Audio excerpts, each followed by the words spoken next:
I guess if we promise a pre-show, we should deliver a pre-show. However, there's Jen, or there's not Jen. She'll be right here. So, does that mean I got to do pre-show myself? I think we'll turn most of the pre-show stuff into show. Show?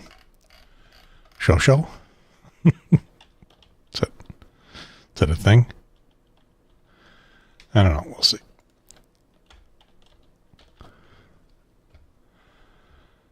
Yeah.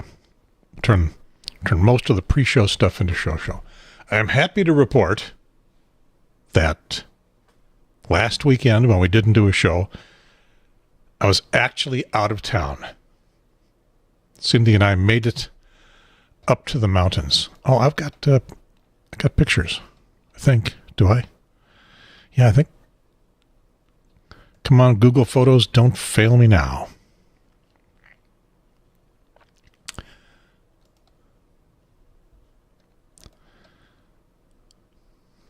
Yeah. That's where we were. It's our friend's house along a creek, very beautiful creek in Boone. I can hear Jen. Well, not in Boone, about 10 miles outside of Boone. Beautiful territory, no internet coverage, no cell phone coverage. They have satellite internet, satellite TV. Down in that valley, you can't get nothing.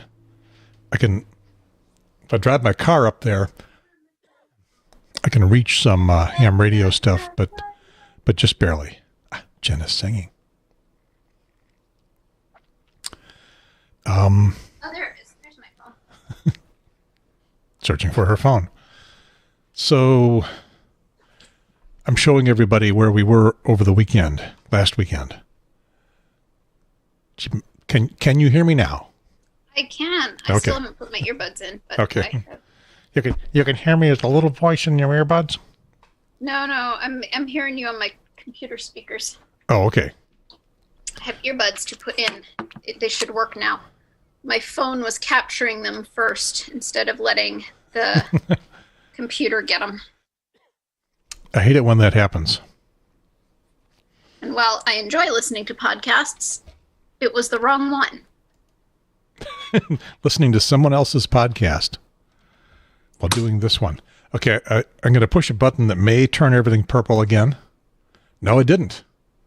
Didn't turn things purple. Ladies and gentlemen, we are on the right thing.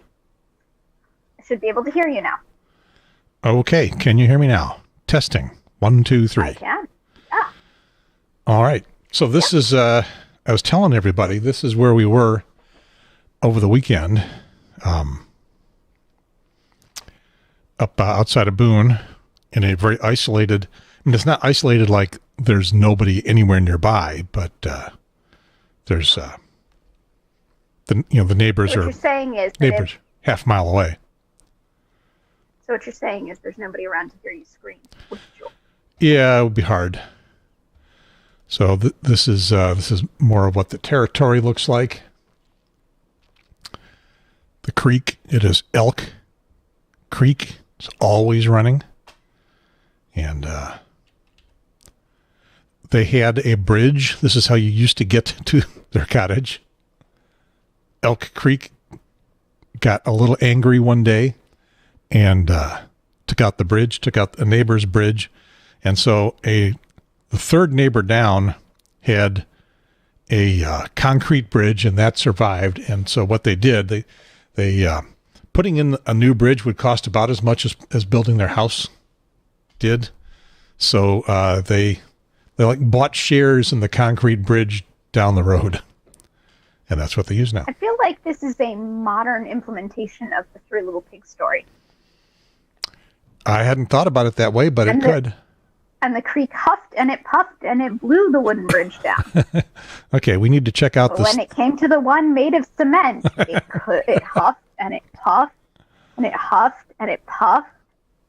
And no matter what it did, it could not blow the little bridge down. Not so far anyway. we'll see. We're kind of hoping the concrete bridge sticks around. Okay, so we need to check out the steps on your chest.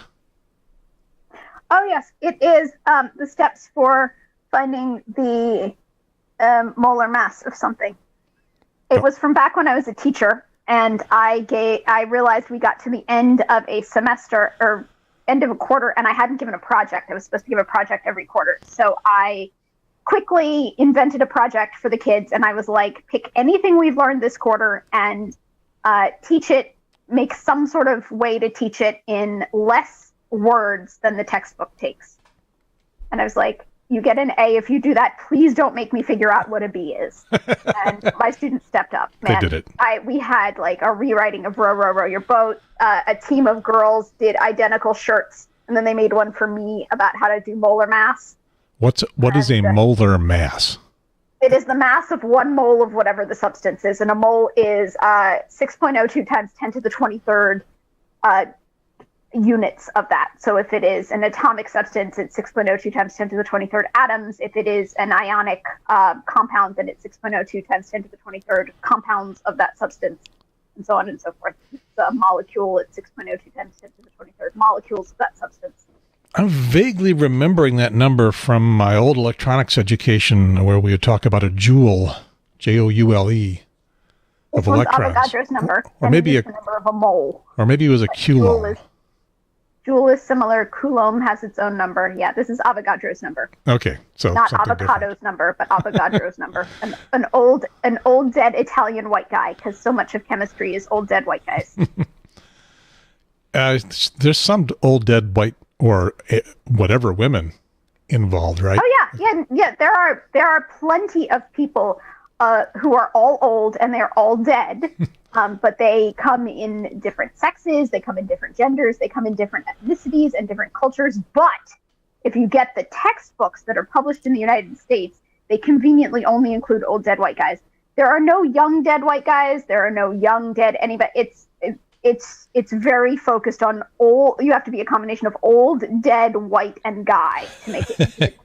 Yeah. And I would always tell my students that there were people who were young, dead, white, and guys, old, dead, white, and women, pick any of those 4 things and swap them out. And there were, of course, scientists who made important contributions. So we would talk about that during class, but I would point out the bias specifically because once you're aware of the bias, you can therefore ignore the bias or go, yeah, well, that's biased and that's not telling me an accurate picture. Yeah, you can recognize it whenever you encounter it once you are woke to the concept.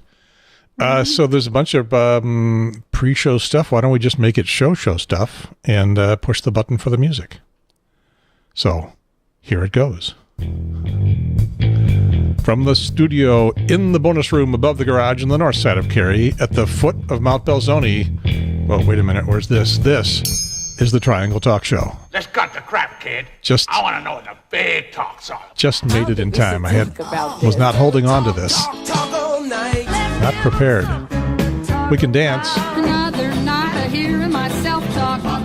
Stop me if you've heard this one. Talk is cheap, yo.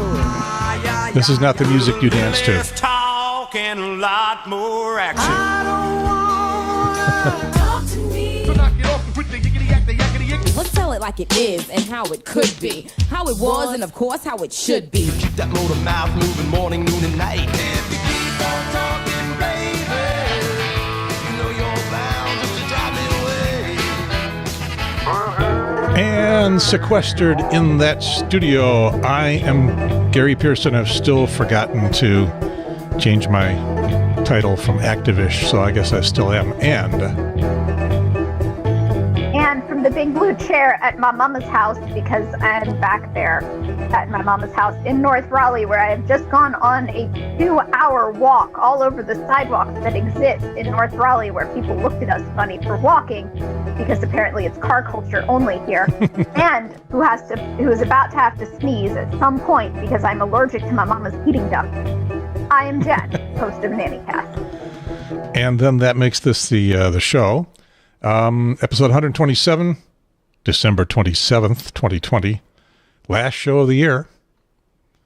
Pardon this podcast. I think we all know how that title has been derived. And I don't know if we're going to talk about it at all. But just in case we've done something wrong, please pardon this podcast. So get to sing Auld Lang Syne at the end. we could, but we probably won't. Although if Warner Music Group owns Auld Lang Syne, we'll definitely do it. Just to tweak them a little bit. Regular listeners, viewers, and mostly viewers, and mostly Facebook Live viewers of the program will remember that episode 125, The Next Generation, was taken down on Facebook by Warner Music Group, not because of anything that had anything to do with Jenna, but after Jenna was gone, we played some music. I forget what. Oh, it was the Baby It's Cold Outside stuff. And Warner Music evidently owns that. And so they ordered a takedown of this show from Facebook. Even though everything we did about it was on the up and up in terms of fair use. We were commenting on it. We were using it as commentary, part of commentary. That's totally legit in terms of fair use. And I disputed.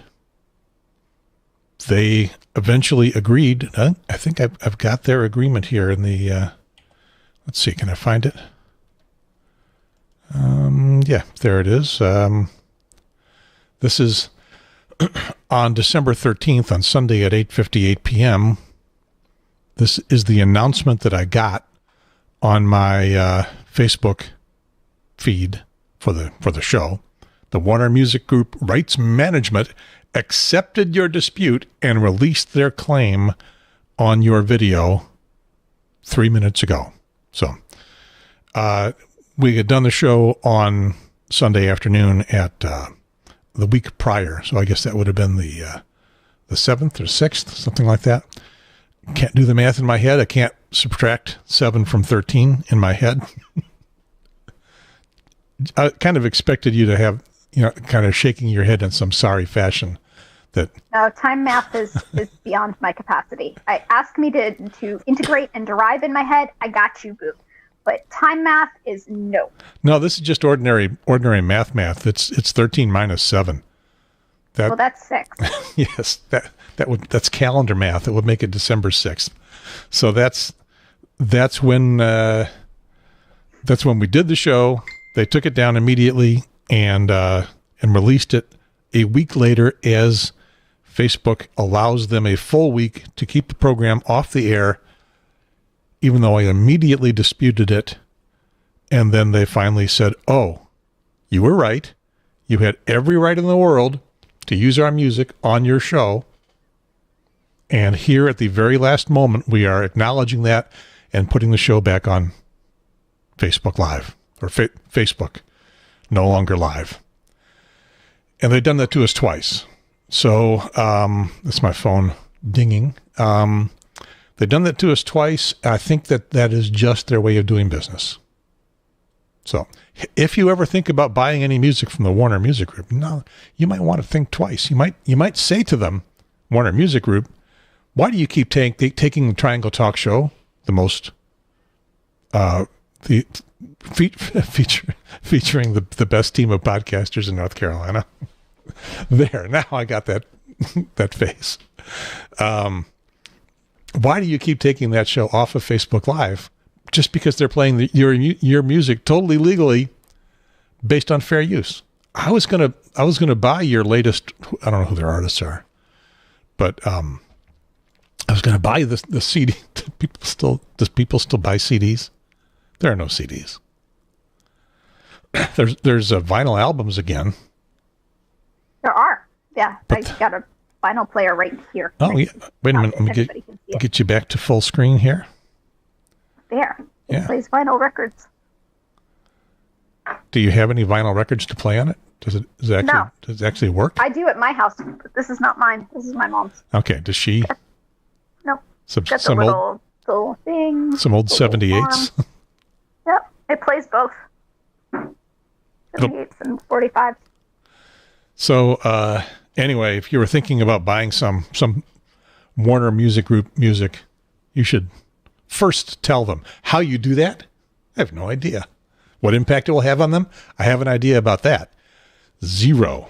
But it's just the way they... I recommend paper airplanes. To do what? To tell them. You write your note on a paper airplane and then send it toward... They're probably in Los Angeles. I mean, let's face it. People write letters, people write emails, people make angry phone calls, but paper airplanes, now that'll stand out.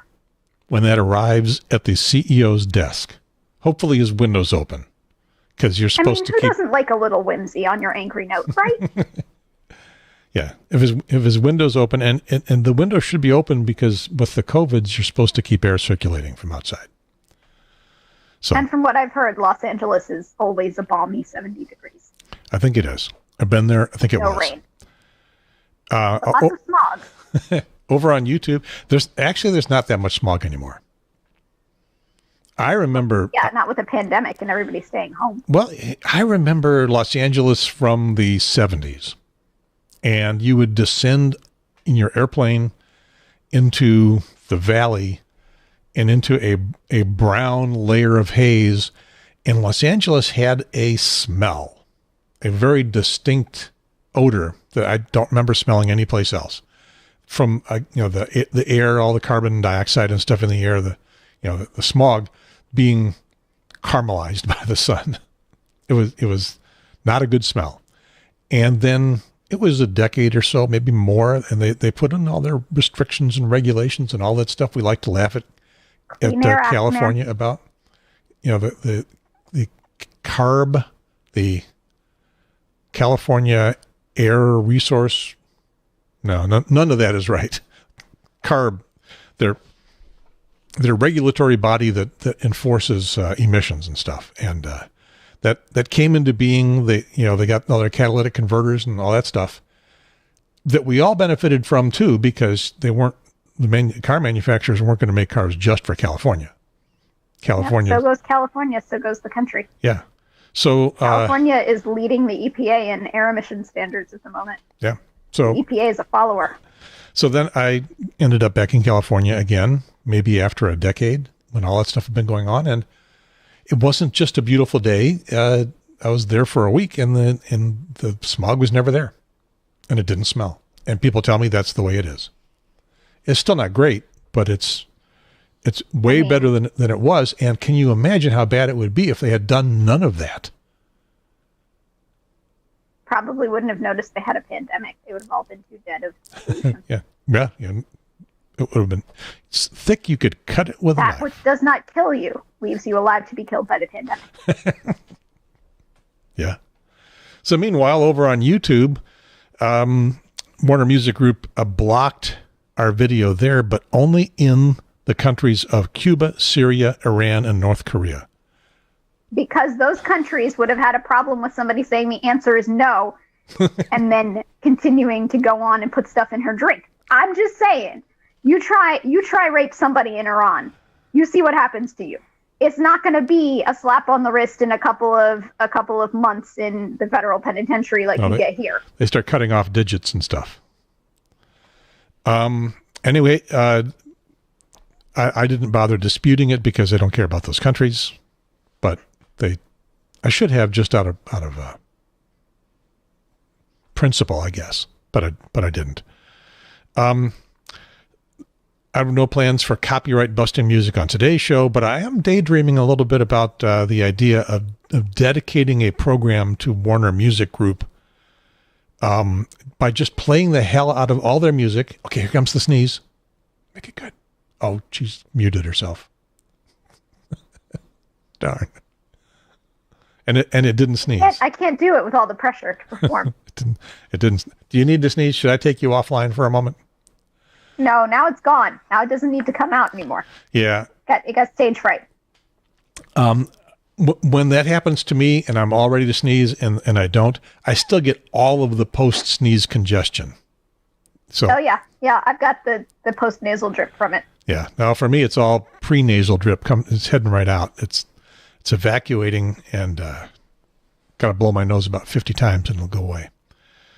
So no plans for copyright busting music today, but what I'm daydreaming about is doing a show where we just play the hell out of Warner Music Group music. I'd have to go find out what that is, who their artists are, and play their music and comment on it as music, comment on it as part of a fair use program protest of some kind, and probably do that every week so that they would take it down and I would dispute it and put it back up. And then eventually they would notice and say, I think Gary may be trying to make a point here. And to what end would I do that? I don't know. Yeah. I mean, maybe they would stop. Everybody needs a hobby. maybe they would just stop. I don't know. Probably not. The last thing I got here in the pre-show is a comment on the ending of the Triangle Talk Show, the potential ending of the Triangle Talk Show, or its potential rebirth in someone else's hands. All I know is that I'm moving to the Charlotte area in the spring and I'm going to have to start tearing the studio down and stuff like that. And so I'm going to be doing the anchoring a day-long broadcast for the Women's March on Saturday. I think it's 23rd, something like that. I got to look at the calendar. And then after that, do one more show. And then whatever happens, but I'll be kind of switching it off from this end. So I have been pressuring you about only on the air, not talking to you off the air about it at all, about taking over. You got any interest in? I think it's best to let it go gently into that good night. Do not go gently into that good night. Rage against the dying of the podcast. Are you impressed that I know the? I am. I don't know who wrote it, and I don't know any more than that. But I do know that much from somewhere. My brain says Longfellow, Henry Wadsworth. We need to find out. Probably not, because my brain is very bad with names. We need to find out. Rage against the machine? No. Against the dying of the light. Dylan Thomas. Of course, Dylan. Yes. Do we get the whole poem? It's in the Nice White Lady Savior Teacher movie with the Dylan contest. Do not go gentle into that good night. Old age should burn and rave at close of day. Rage against the dying of the light. The wise men, at their end no dark is right. Because their words had forked no lightning, they do not go gentle into that good night. I would like to point out that I got a B in poetry in college, Loyola University. I did not do well in my poetry class. I had the poem that looked like a mountain, was the name of my poem, and it was written in a triangle, and I had to tell people what the poem was about, and the contents of the poem were about a mountain. And so I went with, this is a poem about a mountain. Mount Belzoni? As the title states. Apparently it was not a poem about a mountain. The only time I ever paid for somebody else to write an essay, and then I didn't use the essay somebody else wrote. I just needed somebody to find, because I searched through texts. I could not find any alternative interpretation of this. But when I paid for a paper mill, somebody gave me a different perspective. And then I said, oh, is it about this other thing? Because my teacher gave me the chance to do a do-over. And I wrote my own paper. I just needed a jumping off point. And she was like, yes, it's about the other thing, which I'm not saying because you should do your own interpretation. And which I didn't. And then I went, I can't deal with poetry. I feel like poems, like songs and stories and any other artwork belongs to the audience after you have done it. There may have been an intention that you had, but as soon as you have released it, you, the artist, it is what is meaningful to your audience. Yeah. And to me, that poem was meaningful as a mountain. No, that's an excuse. But I know where you're going. Cindy feels the same way. I guess I sort of feel the same way. The problem was that B spoiled a 4.0 grade point average for that semester. I'm still not happy about that. And I I memorized the first third of The Midnight Ride of Paul Revere. On the 18th of April in 75, hardly a man was now alive who remembers that day in the year. Famous when he said to his friend, "If the British march tonight in the tower, hang a light, one if by land and two if by sea, and I on the opposite shore shall be ready to ride and spread the alarm through every Middlesex village and farm for the country folk to be up into arms." And he said good night, and with a muffled oar, silently rowed to the Charleston shore, just as the moon rose over the bay, where swinging wide at her moorings lay the Somerset, British man-of-war. A phantom ship with each mast and spar across the moon like a prison bar, and a huge black hulk that was magnified by its own reflection in the tide. That's as far as I can If we did this to a really good backbeat, we might get picked up by Warner Music Group and signed. We should try that. Do you have a backbeat? Can you beatbox for me? Absolutely not. Listen, my children, and you shall hear about the midnight ride of Paul Revere. Was the 18th of April in 75, and hardly a man is now alive who remembers that day and year. He said to his friend, "The British march by land or by sea on from the town tonight. Hang a lantern aloft in the belfry arch of the North Church Tower as a signal light. One if by land, two if by sea, and I on the opposite shore will be ready to ride." Come on, you can do a little. I on the opposite shore will be ready to ride and spread the alarm to every Middlesex village and farm for the country folk to be up and to arm.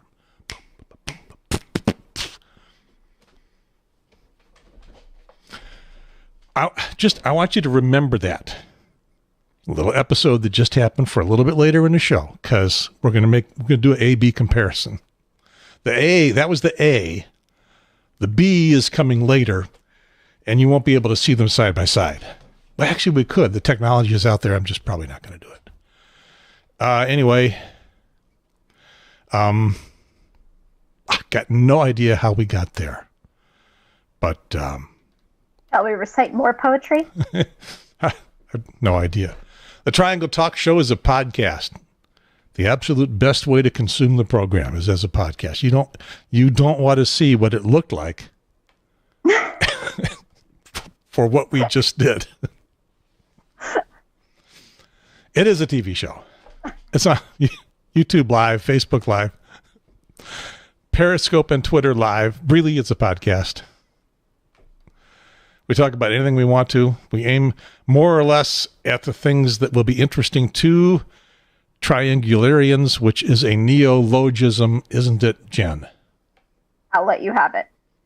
But that's what it would be if it were a word. Yes. Did I pronounce? Is it logism or logism? Logism. Okay. You know the GIF logic. You know the GIF and GIF debate?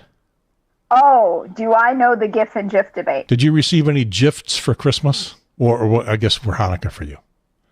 I received many GIFs for Christmas. It's an acronym GIF, graphic interchange format. Yes, it is. Not a word. So I guess we should always just say GIF.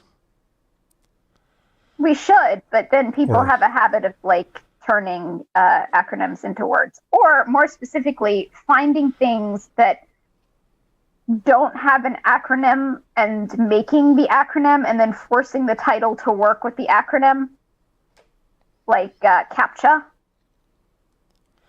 Yeah, those are like backronyms, right? Where you got something, you got a word and you want to build an acronym into it. Called backronyms. CAPTCHA tried way too hard. And I guess the word backronym itself is a neologism. I guess. Sometimes we're local. Sometimes we get a little broader. We are unfair and unbalanced. On the left-leaning side of politics, when we get political, and go ahead, everything is political. For base jumping, that's a backronym they tried real hard on. What did they do? So base jumping, the base, BASE, are the things that you can jump off of, right? Bridges, so it's tall buildings. Buildings, antennas. Instead of bridges, because they already used the B for buildings, they went with spans. So spans is for bridges, and then earth instead of cliffs because they need it to be an E. Yeah, I think earth is the thing that you land on. Hopefully, at not a high rate of speed. They meant like a cliff. You know, you jump off a cliff. Yeah. But they didn't. They needed it to say base, and so they had to go with earth. They tried real hard. I give them full credit. I mean, they got there in the end, but like you have to know that spans is standing in for bridges and that earth is standing in for cliffs, because otherwise you're like, I'm sorry, did you just say that you went outside into the front yard and just did a little jump and that's base jumping? Because yeah, that's not. No. Good luck, base jumpers. Try harder next time. I like it, but also I recognize that it is forced. Yeah. Yeah. All of that stuff, when it's well done, it is awesome. And what I'm thinking of now is revisions of poetry like I did a ham radio version of The Night Before Christmas. It was The Night Before Christmas and all through a ham radio band, and I thought I did a really spectacular job of not torturing the rhyme, not torturing the meter, not torturing the poem in most ways. Some people don't take the care in doing versions of poetry like that. And it grates the nerves when you hear it recited, when it's done badly. Mary just got Jesus down to sleep, pa-rum-pa-pum-pum. Did you want to get some rest of your own, pa-rum-pa-pum-pum? I bring to you awake infant. No, yes. I did a whole rewriting of The Little Drummer Boy based around the concept that the one thing that somebody definitely doesn't need, they newborn, is somebody performing a drum solo at any point. Things could have been different back then. I mean, so this got me in a lot of hot water because there were a lot of people who never taken a religion class in their life and did not realize. But Mary and Joseph were not poor, and they had a nanny.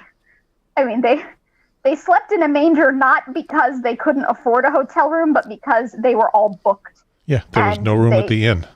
Yeah, you can't. All the money in the world doesn't buy you a room when there are none to buy.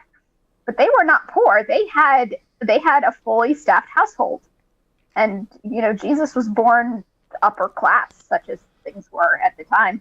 There was no middle class, so Jesus was born upper class. He was slumming it when he went hanging out with lower class folk. Yeah, no room at the inn, I think it's a thing, right? Yeah. Let me find out. No room at the inn. It wants to give me Bible verse too, but I'll just go with when we talk about like Jesus got gold, that's cool, but his parents weren't poor, so like that just went also in the trust fund with the rest of it. Trust fund.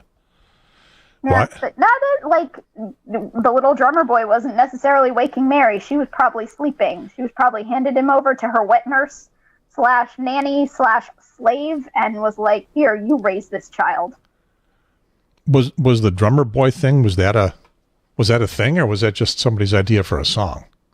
I hope it was somebody's idea for a song. But even if you went through and thought about like, why would some small child, like why would somebody send a boy with some drums to a newborn? Like, this is where you don't wake the sleeping baby. Please, dear God, don't wake the sleeping baby with a drum. That is dumb and horrible to do. It still wouldn't have, Mary would have still gotten her postnatal rest. Because, they had slaves. They called them servants, but they were slaves. If they didn't pay them and they couldn't change employers at will, they were slaves. Yeah, back then you were a slave, you were an indentured servant, which meant that you sold yourself into slavery for 7 years, but at the end of the 7 years you were done. But during those 7 years, I mean, if you managed to live through all 7 of them, you were a slave for all 7 of those years. You couldn't change employers and you couldn't quit. And then the other option was you were wealthy enough to have slaves. There's a parable that includes a concept of health insurance in that story. I'm not going to go into it any more depth. You can make up your own, but there's something about health insurance in there. You probably like this this website, Why History Matters? I have never seen it. I'd never either. This is what came up when I did the no room at the inn. Apparently that's a Bible verse. There was no room for them at the inn. So anyway, I'm tired of that story. Apologetics professor. A what? Apologetics. Oh. You said he was an apologetics professor. Yeah, the apologetics guy, I'm just noticing that. I have no idea what that means. Help Christians defend the faith with confidence, courage, and compassion. Okay. Well, hopefully also fact, because, certain things like if Jesus was born and then a supernova led people to him, we know when Jesus was born, because people were real good at writing down astronomical events. Was it a supernova, or was it the convergence of Jupiter, Saturn, and Mars? It was a supernova. Oh, okay. Because those are not typically visible with the naked eye as a big celestial event, I guess. Supernovas? Yeah. Sometimes, yeah. But I mean, telescopes Depends on and how stuff. Close. Yeah, it's have to be close. It would have to be. It would have to be at about the orbit of Jupiter. Or a really bright star. I mean, Sirius we can see with Sirius is the brightest star in the sky seen with the naked eye. If Sirius went supernova, we'd really be able to see it. Yeah, I guess any star that went supernova that is visible with the naked eye, suddenly it gets brighter. You're not going to fight back the idea that there could be a supernova at the orbit of Jupiter? Wouldn't that kind of wipe out all life in the solar system? It would definitely create a 3-body problem for us in terms of gravitation. Yeah. I was discussing the convergence with Cindy. We went out and watched it a little bit. And I said, yeah, because Jupiter and Cindy is science literate. Jupiter and Saturn are going to be like about 450 feet apart. Now, 450 miles apart, I think is what I said. And she was starting to buy that. I mean, what's a foot in space terms, really? Yeah. Well, I meant miles. I misspoke at foot. 450 miles. 450 miles apart. Sometimes you make a rounding error, Yes. They were closer to each other than the Earth and the Moon are. Right. Yes. Yes. No. They were still millions of miles apart. They were just, and as you draw a line out from us looking out into space, they were close together along that line. Still. And if you didn't have modern telescopes, you would think that they had gone into the same space. Yeah. Were one on top of each other. However, with modern telescopes, you could look and see, they're still not touching. So the triangle. It's more magical if you don't have a telescope. Our website is triangletalkshow.com. I'm going to have to look. I think that comes up to be renewed in March, maybe earlier than that. And that's kind of expensive. So that's going to set some of my timetable for doing this. If I don't renew it, then the archive of audio goes away. The YouTube stuff, that's going to stay in perpetuity. As long as there's a YouTube and they feel like hoarding my stuff and spitting it out for free. So I guess when I say the Triangle Talk Show is a podcast, that could potentially no longer be true. I don't know. Maybe I should hurry and get it up all to the Internet Archive, the Wayback Machine. Triangle Talk Show was a podcast. Yeah. Yeah, the NannyCast archives all of its stuff with the Internet Archive just as a matter of course. Yeah. Because, what is better than evergreen topics about nannying? Being able to always, no matter what, access evergreen topics about nannying. Send them a little bit of money because they do a good job. Oh, yeah, absolutely. Yeah, we pay for things we find valuable and need to continue. Absolutely. That's the point of money. Our Facebook group is Triangle Talk Show. Our YouTube channel is Triangle Talk Show. Twitter and Periscope are at Talk Triangle. Podcast-wise, for now, anyway, because I guess the point is here, when we say podcast-wise, it's everywhere you want to get your podcast. Apple Music, TuneIn, Spotify, Stitcher, whatever that is, Google Podcasts, smart speakers. None of those save the show. I think Stitcher does. I think Stitcher takes the show and puts it on their server. Maybe you could be on Stitcher forever. I don't know. But the rest of them, they all pick it off of a different server. They pick it off of a server that is owned by a company called Squarespace. which is not advertising on the Triangle Talk Show, but that's who I pay to do the website and to host the media. So when I stop paying them, poof. I'm going to have to renew the URL, the domain name, triangletalkshow.com.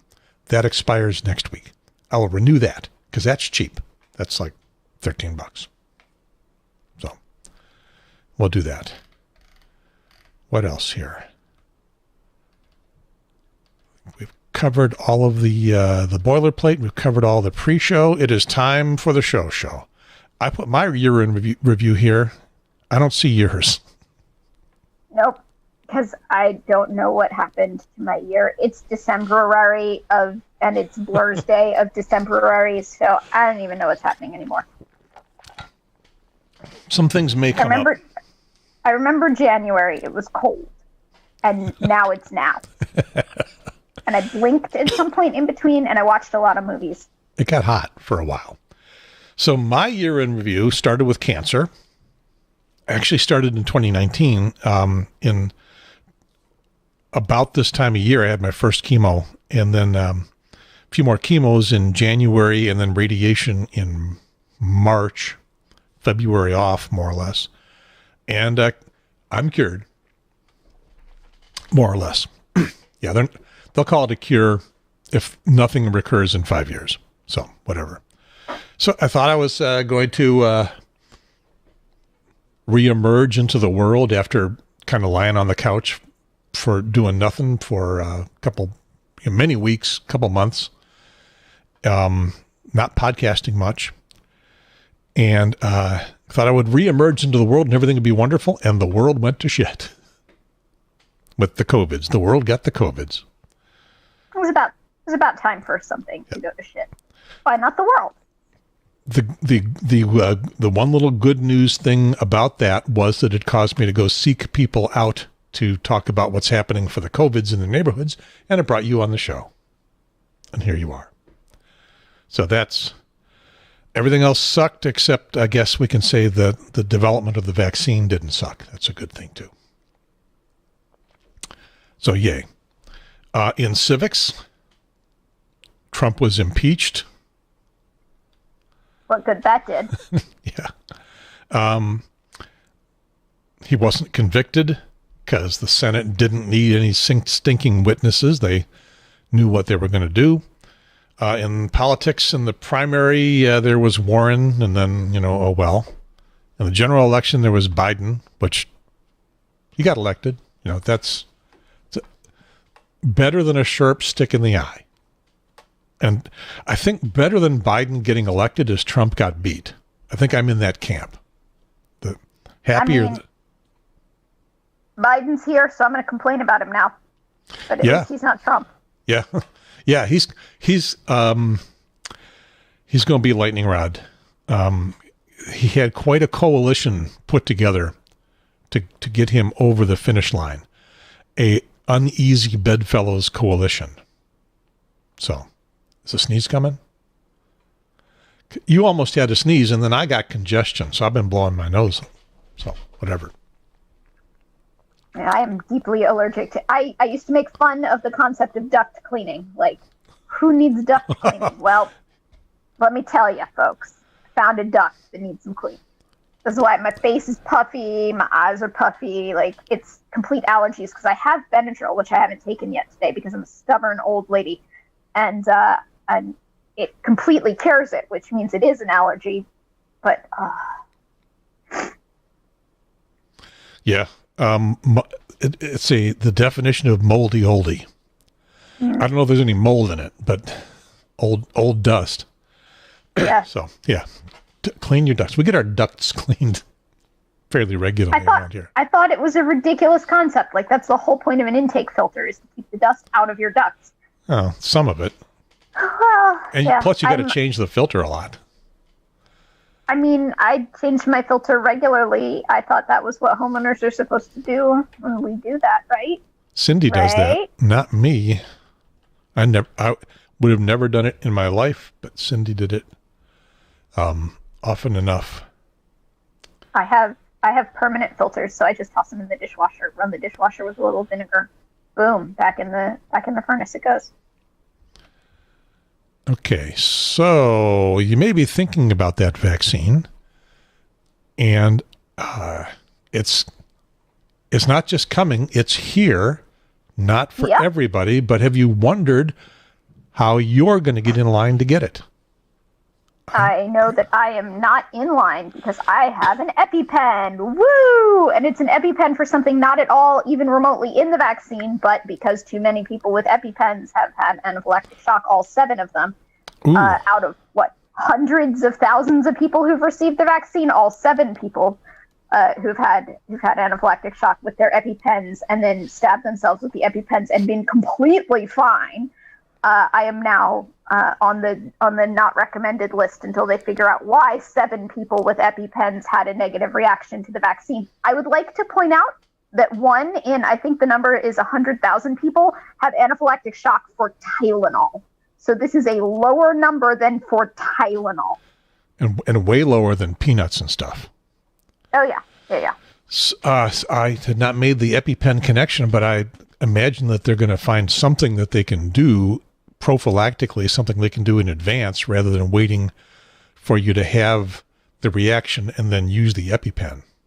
So, since the one thing I am allergic to, well, apparently also furnace filter dust, but the one thing I am anaphylactically allergic to is alpha galactose sugar, which is absolutely not in the vaccine.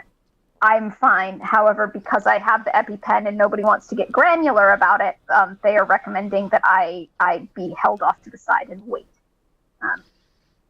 But yeah, if I went in and I've had anaphylactic shock, that's how I got an EpiPen. I would be fine just experiencing anaphylaxis, stabbing myself with the pen, and then moving on with life. Get a new pen, on with my day. I mean, it's kind of miserable when it's happening, but it's like any other thing that's miserable when it's happening. It lasts like 15 minutes, and then it's just a fun story to tell. It's like stubbing your toe. Really miserable when it happens, but like 3 weeks later, it's just a fun story to tell. Doesn't hurt anymore. Yeah. I mean, it can be more dangerous than that, though. Well, yeah, but you get the shot in a hospital, so like you're in the absolute best place to have an anaphylactic reaction. And the reaction, have one anywhere. The reaction is happening within minutes? Yeah. Within minutes. Okay. That's why they're holding people for 15 minutes after you get your shot. They're not just like giving you a shot and saying, get out of here. They hold you for 15 minutes. Okay. But again, I will reiterate, this is lower numbers than people who have adverse reactions to Tylenol. And you can buy Tylenol over the counter in your local pharmacy. So you're concerned about that because people are making up excuses not to get the vaccine. Yeah, it's not an excuse. And you already have an EpiPen if you had an EpiPen. Like, this is not happening to anybody who doesn't already. There's not a single person who's had an adverse reaction who didn't already carry an EpiPen for their own purposes.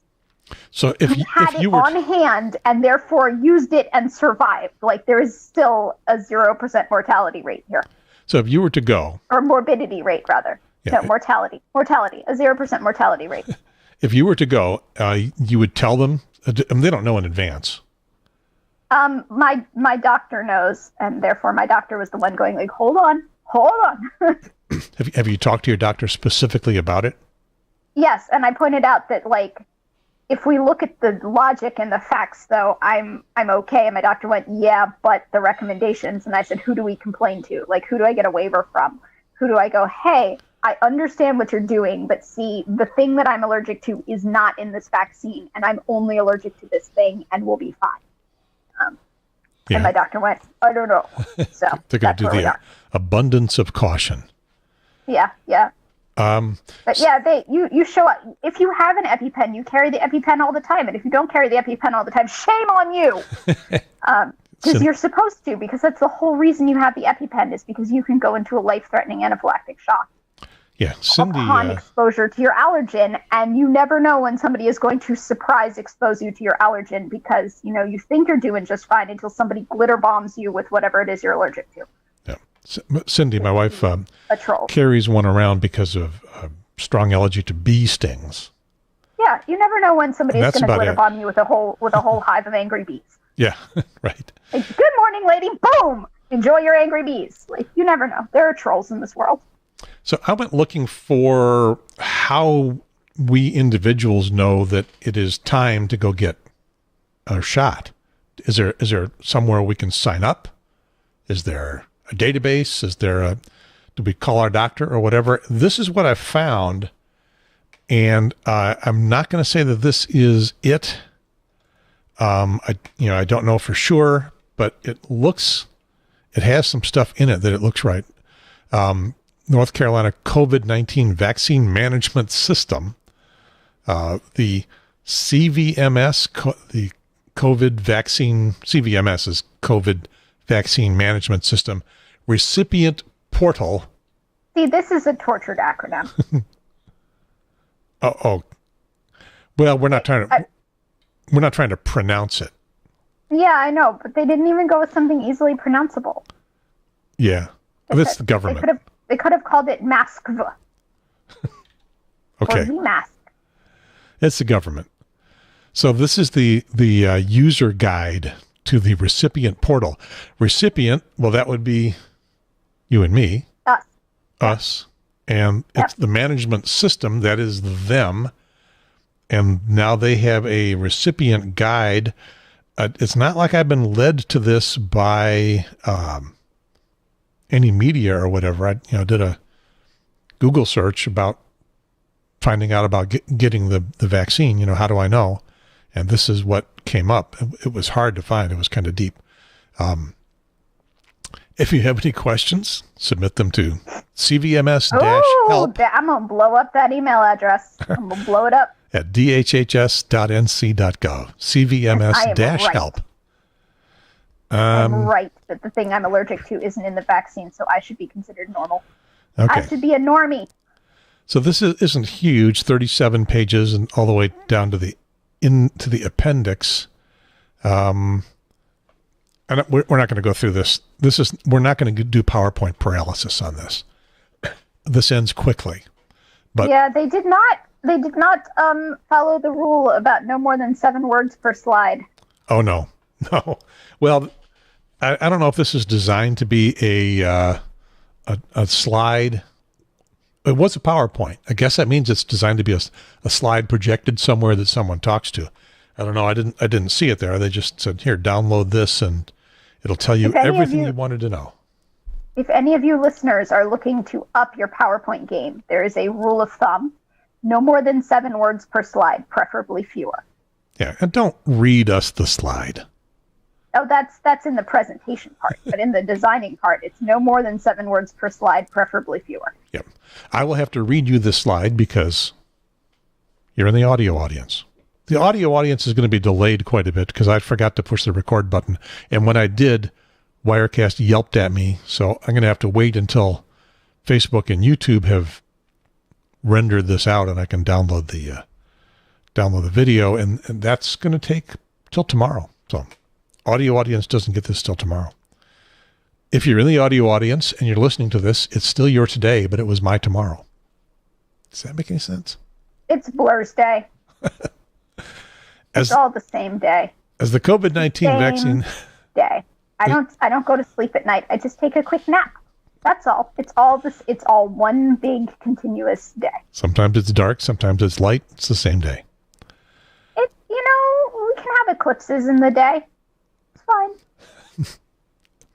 As the COVID-19 vaccine starts to become available in limited doses, the state of North Carolina has planned a vaccination program with the ultimate goal of immunizing everyone who is eligible for and wants the COVID-19 vaccine. You better want the COVID-19 vaccine. I'm just saying, if you've ever taken Tylenol, you've got no excuses.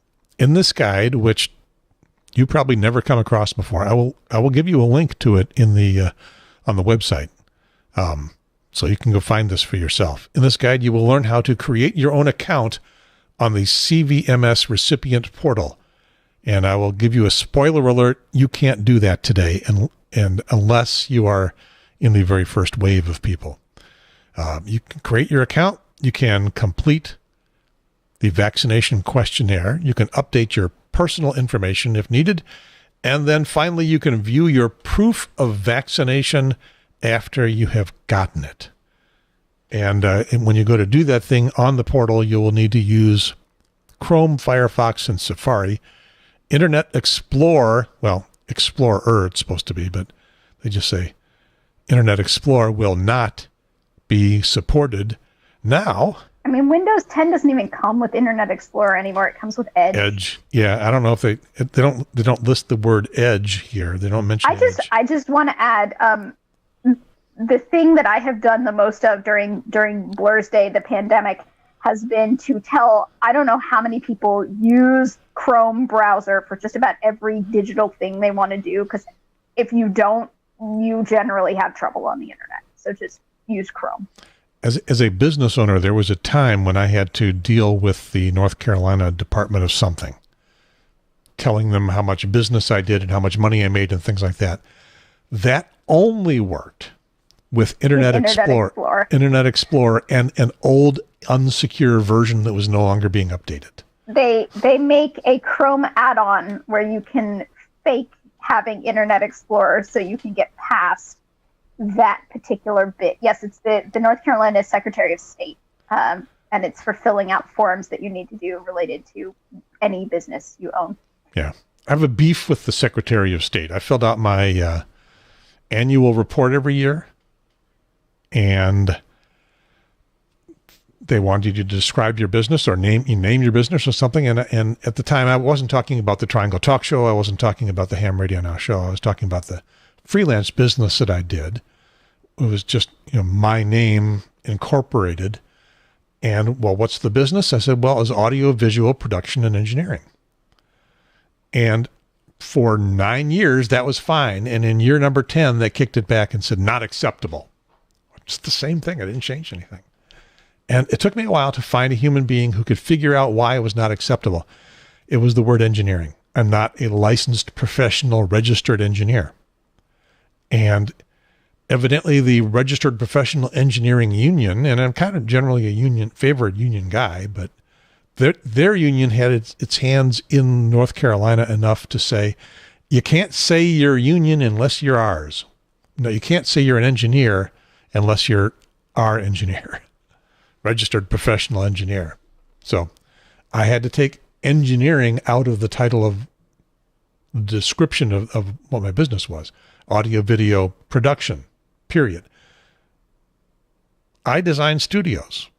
That's engineering. I mix audio. That's engineering. Nope, sorry. Thank you for playing the game. You're not an engineer. So that and Internet Explorer, Secretary of State, I'm going to put you... Okay, tell me if I'm doing this right. I think I'm going to do this wrong. I think I'm going to do this terribly wrong. Secretary of State, Warner Music Group, I'm putting you both on the struggle bus. I did that wrong, didn't I? Yes. You can put them on notice. Okay. Yeah. Okay, then the sneeze happened. She did mute herself. For those of you in the audio audience. But we finally got the sneeze. It's done. Yeah. And now only an hour after it initially decided it was going to happen. Yeah. I don't mind the sneeze myself. I mind the congestion that follows for 10 minutes. So that bothers me. Let's get started. Use your latest version of Chrome, Firefox, or Safari. There's a browser out there called Brave. That might work. Edge might work. Opera. Edge is a WebRTC browser, just like Chrome and Firefox. Safari has limited WebRTC. Yep. So here we are getting started. The recipient registration process overview. And step 1, uploads recipient's name and email address into the CVMS, which sends email to the recipient to register in the CVMS recipient. I think it's missing a word there. In any case, something uploads your name and email, but you can't do it yourself. Your employer has to do it. And for those of you looking at the picture down in there in the lower right, I have circled in red where it says employer. And then there's a bunch of other steps. Once you have gotten the email inviting you to register, then you click the link in your email. Never click links in your email. You know what the problem with that is? Porn, stealing data. Yeah, it's a potential phishing social attack. Engineering. Yeah, It's how we get around that firewall. Well, I don't know how the virus got onto the system. Yes, you do. You clicked the link in the email because you thought your great uncle Fred was sending you a cake recipe, and you thought that was something that's appropriate to open at work when you work for NORAD. Yeah, and then it became, well, don't click on links from suspicious email from people you don't know. And so That's why your great uncle Fred sends you the fake cake recipe. Exactly. The spammers and scammers learned that you weren't going to open that email, so they figured out how to send you email that looks like it's coming from someone you do know, saying something that you want to know about. Botnet. Yeah. And so now we've got the state of North Carolina telling you to click the link in the CVMS email. Do you think people are going to start developing ways to send out fake CVMS email? I'm on it already, man. Okay, so there are things you can do to help figure out that that's not going to be a problem. You can take the link out of the email, paste it in a text program like Notepad or something. Examine it carefully. It could be 1,000 digits long. Examine it carefully and figure out where it's really taking you. Or you can get your overworked and underpaid harangued IT person and just say, do these headers check out? Yeah. Should I click this link? That's why your company has an IT department, much though they hate dealing with people. If you have an IT department. In any case, if you got an employer, you got an IT department.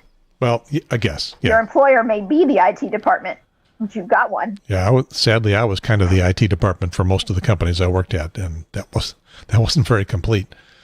So you set up your password, your username in this. Make sure you use the password you use for all of your online banking and other very personal things. Yes, use the same password everywhere. Makes it easier to guess. When Great Uncle Fred sends you a cake recipe, that information will be sent to. Yes. Complete the COVID-19 vaccination questionnaire in the CVMS. Complete the contact and demographic details in the CVMS. Complete the medical details in the CVMS. And then registration is complete. The recipient sees the priority tier and eligibility. Recipients can log into the CVMS recipient portal anytime using their username and password. So I guess here's the thing. Registration is complete. You will see your priority tier and eligibility. If you want to find out your priority tier and eligibility specifically now, can you do it? Stay tuned. I'll tell you after this message from the Triangle Talk Show.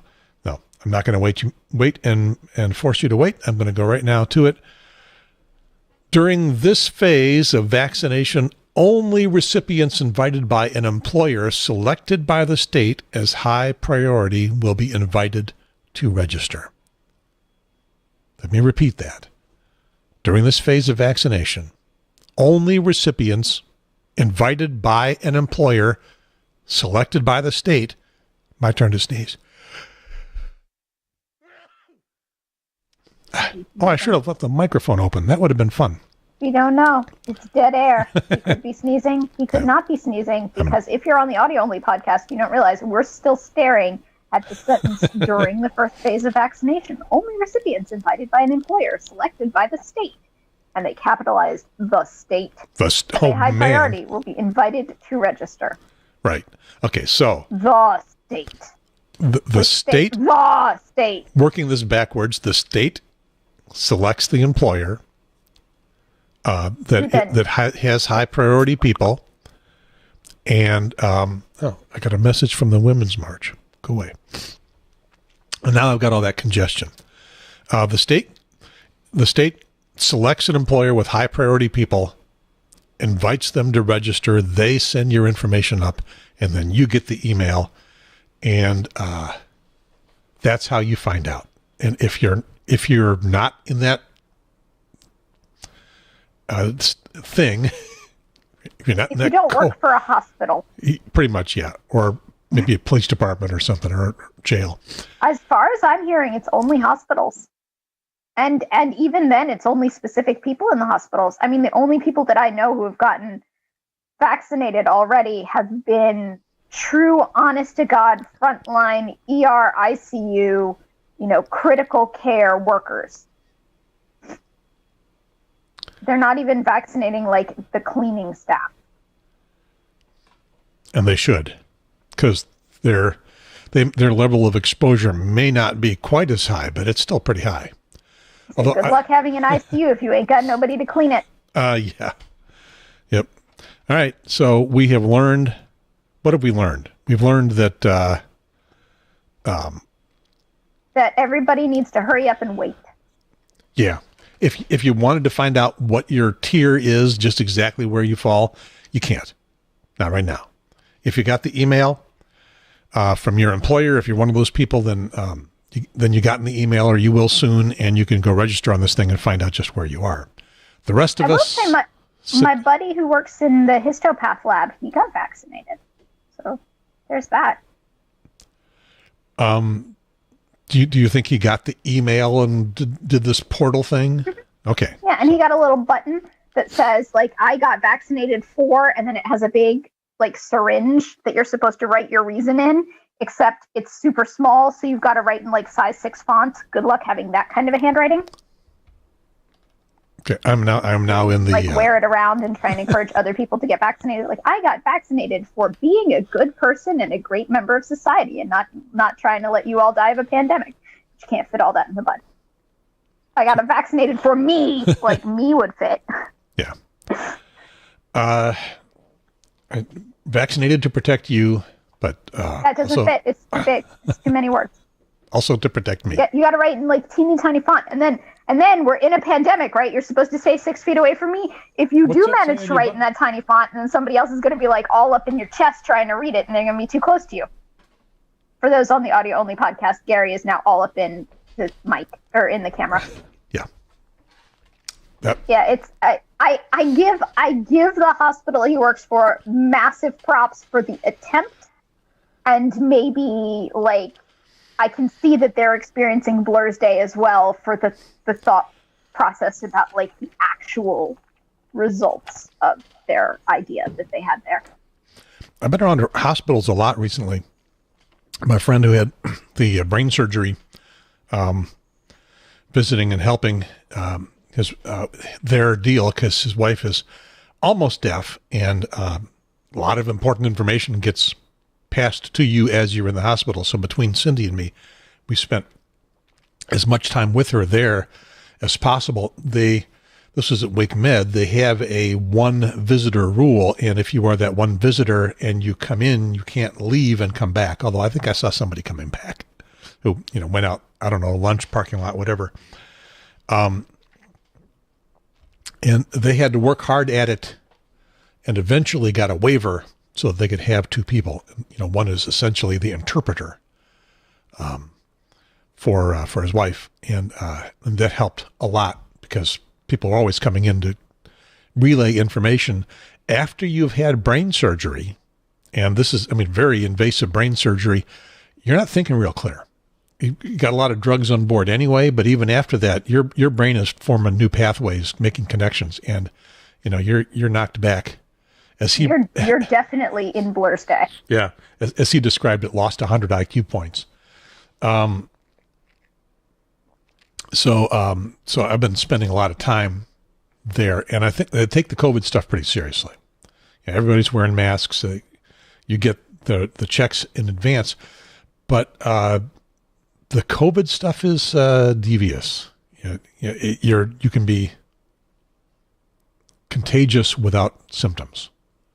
Ahead of getting symptoms, or why everybody needs to wear a mask. Yeah, or never having had symptoms. Because God, I hope that you are the type of person who would not willingly just infect the world with your nasty if you knew you had a nasty. And so you're going to have to be the kind of person who goes, it's not a bad thing about me that I might be contagious without knowing. So wear a mask. Yeah. So wherever, I'm sure Wake Med deals with COVID cases.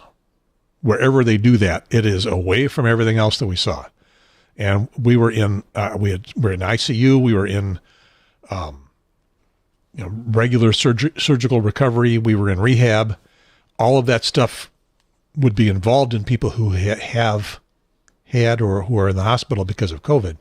And wherever they were out of sight from the rest of the population. So interesting. Oh, there's something on my phone that I think in talking about my friend who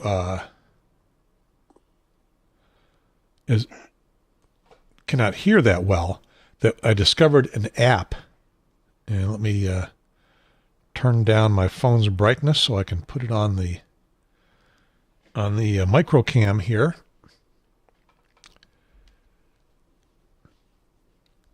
I discovered this accessibility. It's down here. It's an accessibility. For those on the audio only podcast, Gary has an Android phone. Yes, this is an Android phone, although this is available for iOS as well. It's a free Google app, and on my phone I have it in an easily accessible location under this little icon in the far lower right, a little person icon.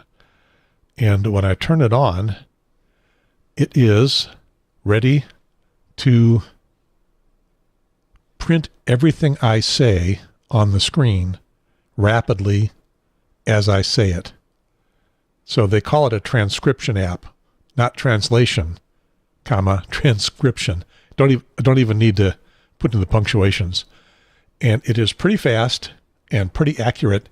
And if you know someone who can't hear very well or can't hear at all and is out there in the world needing to be able to hear what's going on around them, the app also will transcribe sounds that it hears. I don't think I have that turned on, but it can say things like horn honking, telephone ringing, doorbell ringing. It will pick those things up as well as just people talking. And Jen, would you say this is working fast and accurately? It is as great as speech to text ever was. I come from the world of when you're driving and you need to send a text message to somebody, so you use your car's little button where you push the button and then you can just talk at your car and it sends it as a text. It looks about the same level of accuracy. So it's one of those where if you sound it out, for those of you on the audio only podcast, you didn't catch, but Gary said it hears, and it translated it as adheres, like what glue, what adhesives do. They adhere something to something else. So it's one of those where sometimes you look at it and you go, I'm not really sure what it's going for, but if you sound it out, then you're like, oh, it did its best. Yeah, and sometimes the text to speech will go back and correct things based on context. Yeah. This didn't seem to be doing anything based on context. If it screwed up, the screw up stayed. It was doing its best, bless its heart.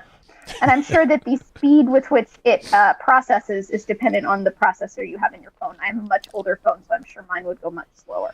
Yeah, it might not even be available on some older phones, but it's called Google Transcribe, I think. Samsung has one built into all of their things that have ever had Bixby. Dear God, it's not Bixby, but there is a Samsung Voice Memo, and Samsung Voice Memo has a transcription option, not just a recording your voice so that you can play back your voice. There are lots of, this is one of the things that when the start of masks and, oh my gosh, but I can't hear, I need to see people's lips. I was like, honey, I got you. I got this figured out long time ago. Yeah, it is called Live Transcribe and something. Yeah. Oh. And Google wants you to download theirs because Google uses that data to get better at their speech to text. Which is a good thing, I guess. Live transcribe and sound notifications. Yeah. Everything helps everything. It's why Google's Niantic division really likes like Pokemon Go and Harry Potter Wizarding World and Ingress, because it helps with walking path discovery for Google Maps. I was showing it to some of the staff at the hospital, and they were going, how much does that cost? It's free. It's free? Well, as we know. You pay in data. Yeah. I mean, you're paying and giving them data that they need to sharpen their capacity to do this. Yeah, which is not something I have a real problem with. I'm pretty much okay with that.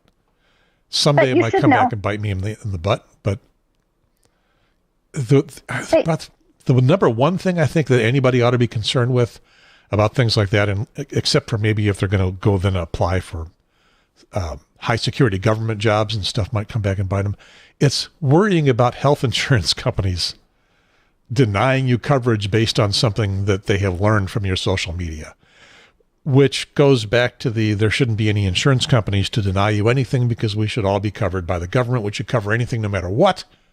But that's not where we are today. So someday, maybe. I plan to live until that moment and then probably live after that moment. Yeah. That this is one of those, like, in my lifetime, I will see it, so help me kind of things. Yeah. You know what that is? He said, segueing into the next segment on the rundown. That's a situation. And I did not lisp. It is a friend of mine on Facebook thought he had invented a new word, situation, which I don't think you need to explain what that might mean, but he thought that, maybe that had never been discovered before. I just and I do that a lot. I'll think I've invented neologisms. Am I using that correctly? Yep. Okay. Well, sorry, friend on Facebook. You did not invent a word that had never been heard of before. Oh, they can even pronounce it for us. Situation. There's a little attitude in that. Situation. And the screen that Gary is showing also lets you know that you can get a situation mug for your Papa Jerry. The ad's at the bottom. Okay. Oh, there's an ad. Yeah. Okay. I think my Papa Jerry needs a situation mug. There's up and down voting for this. Should we vote it up or should we vote it down? Oh, definitely up. Okay. So it is currently over 3,000 upvotes to under 1,000 downvotes. Yeah. 900 and some downvotes. Tell me that one more time. Situation. Usually negative after something happens resulting in utter shit in one's life. I would hope it's usually negative, but you never know. There's a link, and I guess it's just bringing up a little definition here. Utter shit is literal shit, something that is complete shit, could be used to describe a shitty situation or object. Are they using literal wrong? Are they using... No, I think they mean like a log of poop. Okay. Sometimes it's hard to tell. A turd. Yes. An aliquot of feces. I don't know that aliquot is the right thing, but I was thinking about diarrhea. If you got a handful of that, yes, there's something, your situation is shitty. Literal shit. Yeah. Normally, we're not talking literally. A cow patty. A cow patty is literal shit. Normally, when we're saying things like that, we are not talking literally, even though everyone these days uses the word literally. I don't know. I the first time I heard the term situation, it did come out of where you've got a baby in a onesie and the baby poops and the poop just goes all the way up. So that was a literal situation. It was. And that's, by the way, the onesies at the top, you can actually pull them apart at the top at the neckline and like pull it down the baby. And you can sort of like use it to wipe the baby's back on the way off. There's your child rearing tip for the day. Good industrial design. That's why they have the little envelope shoulders. It's specifically for situations. So good industrial design. Yep. Well, I mean, you have enough babies, and this is a common occurrence with all babies. You have enough babies.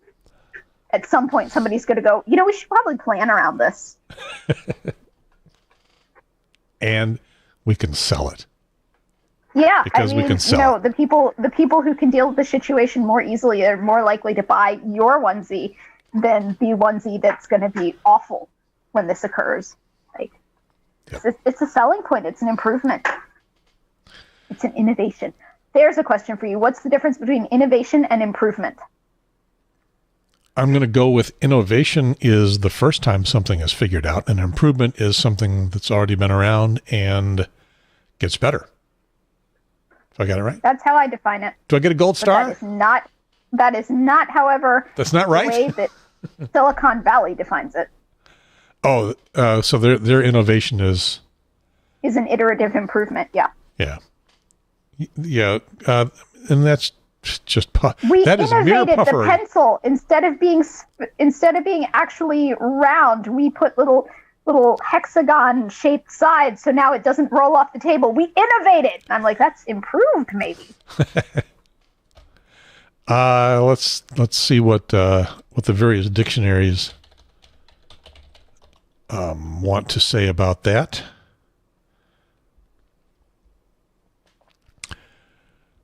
Innovation, the action or process of innovating. I was going to warn you, the dictionary does not help. It's like innovation, the process of innovating. Well, thanks. You go, it's not.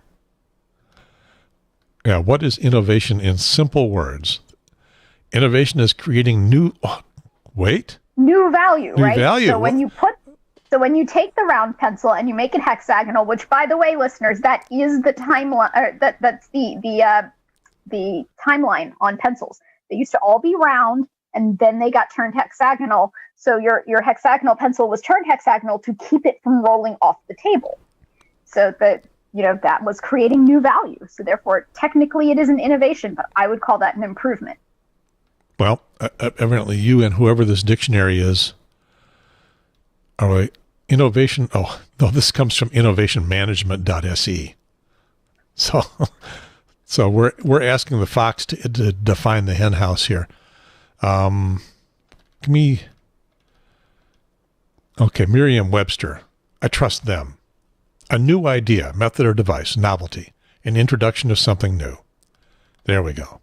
Yeah, I'm sorry. I misled everybody by going for the definition of an innovation by the people who use the word in their own job description. Marketing. Yeah, their marketing. Yeah. That's not going to work. Well, again, Merriam-Webster is vague enough that an improvement could be considered innovation because the improvement is the first time that this new improvement has been added.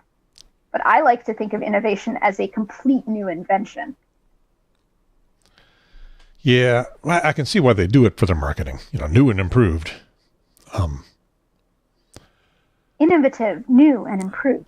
Yeah, I can see why they do it. Let's see. I'm going to take a sidestep from the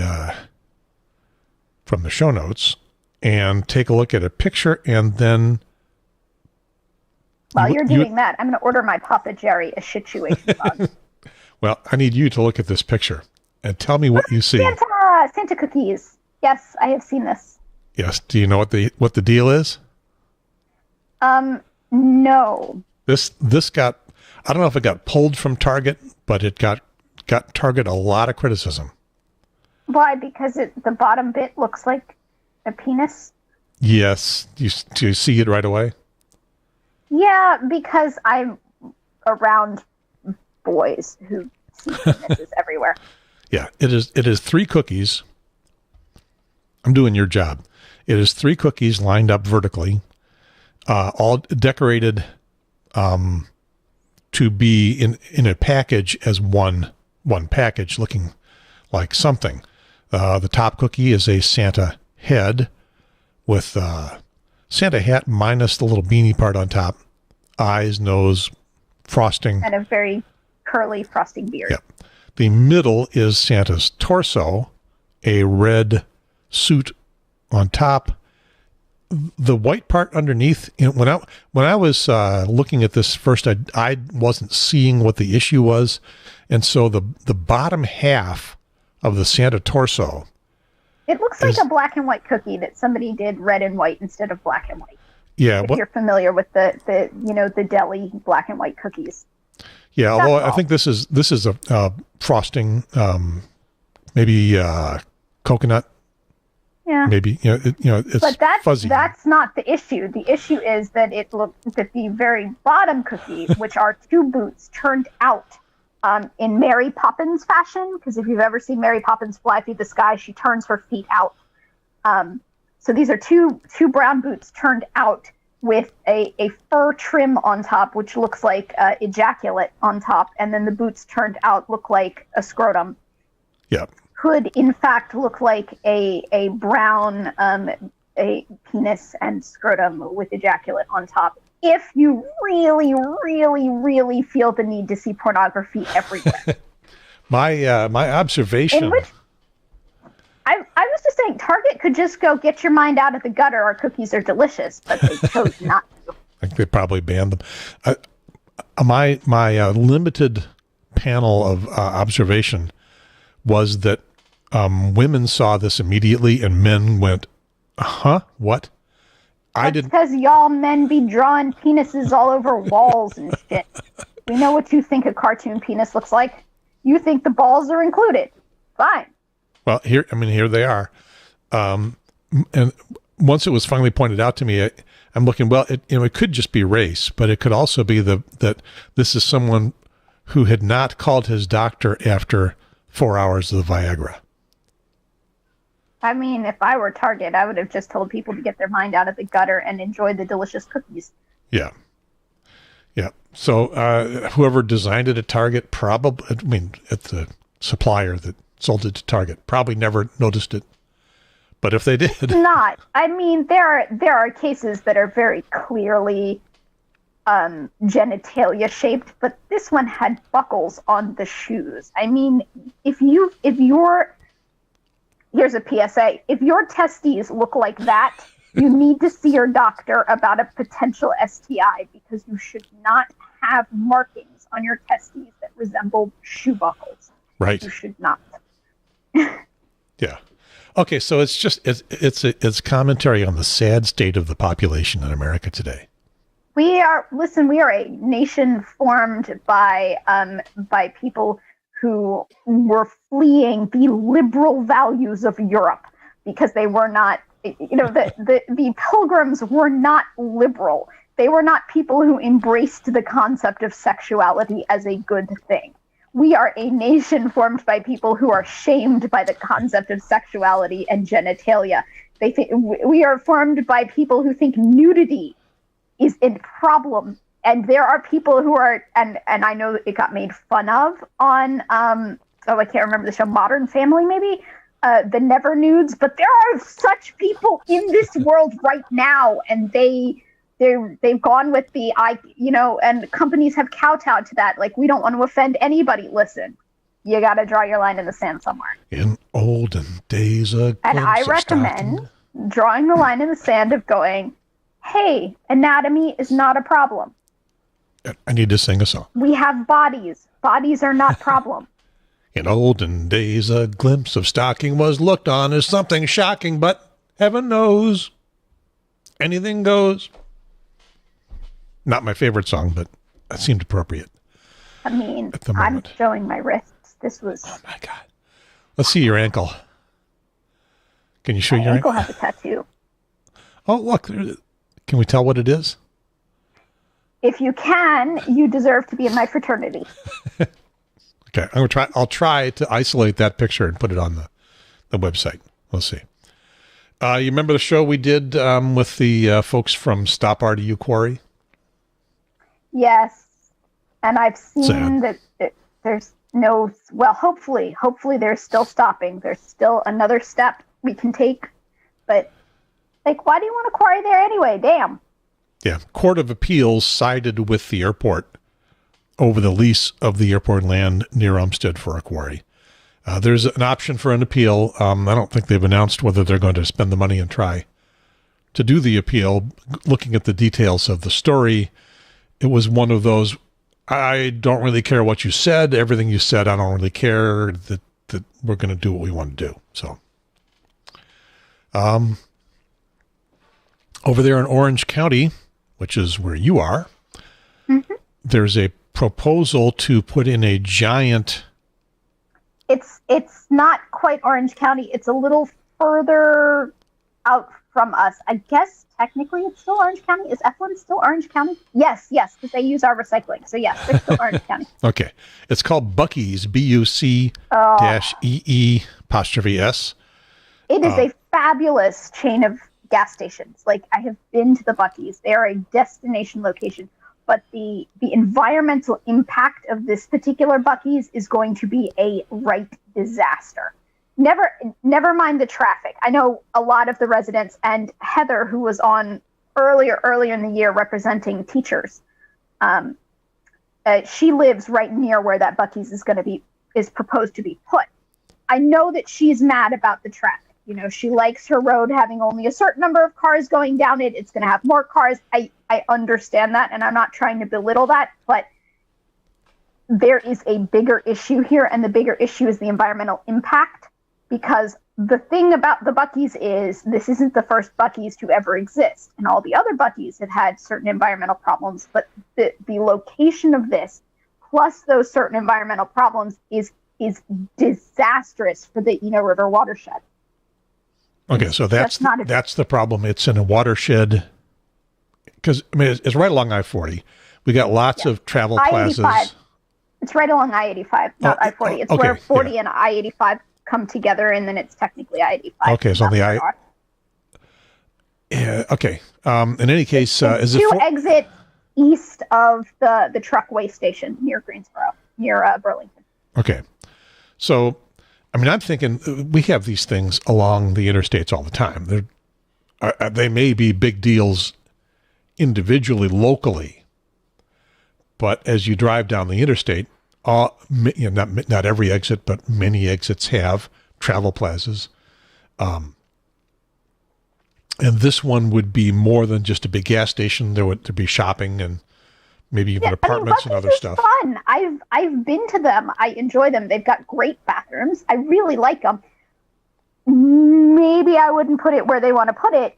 You know, if you want to have a Buc-ee's in the area, that's great. There are probably better places just because of the way the land is shaped and the way the water patterns flow. It's not, you don't want to put potential oil and gasoline runoff because, you know, people fill up the cars and then they put the hose back and the little drops of gasoline go down onto the ground and then it rains. It's going to pollute a watershed in a way that watershed has never been polluted before. And that is like Durham relies on Eno for drinking water. Okay. I'm thinking, I was initially thinking without, well, first of all, I'm thinking there's always going to be environmental impact statements, and sometimes those get political and squirreled around and paid off and things like that. But we also have the NIMBY system. I don't want it in my backyard. I've heard plenty of NIMBYs in the area, and I get it. I mean, I have visited my friend Heather. I know that there is like 2 cars on her street per hour, and this is going to up that number because she lives on the street where they're going to put the Buc-ee's. And like her kids right now can ride their bikes on the street, and they won't be able to once you put the Buc-ee's in because there's just going to be too much road traffic.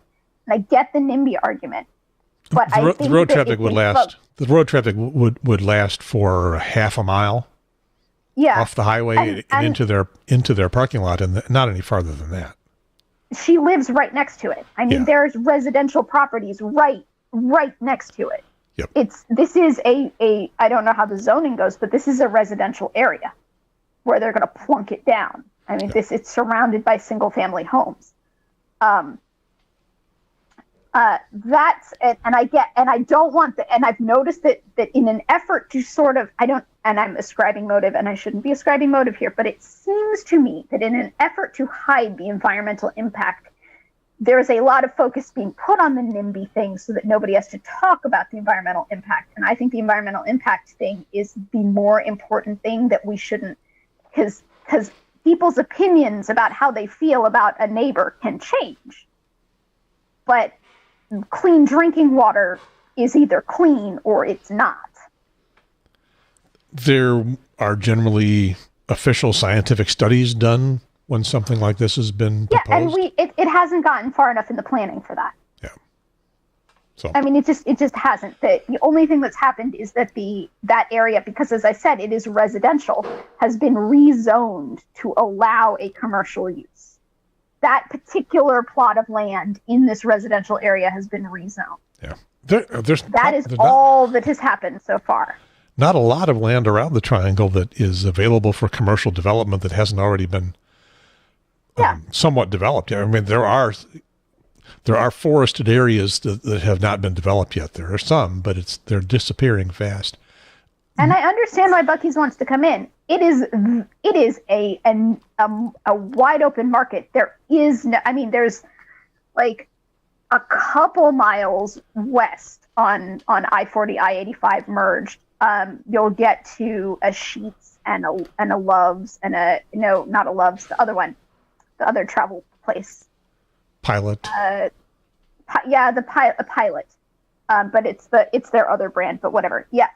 So other than that, there's no destination gas station like Buc-ee's is. I mean, Buc-ee's is like Cabela's. It is like the Cabela's of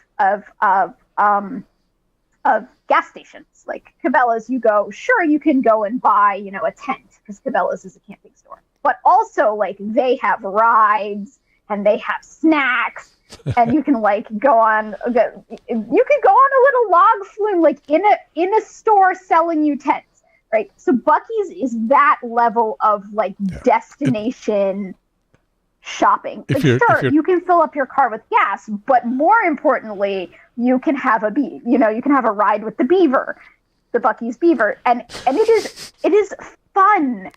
It is so much fun, but maybe not at the part where the land slopes down into a particular little valley, which is exactly the watershed, which is where they want to put it. Can they fix it? Can they do something that would make that work?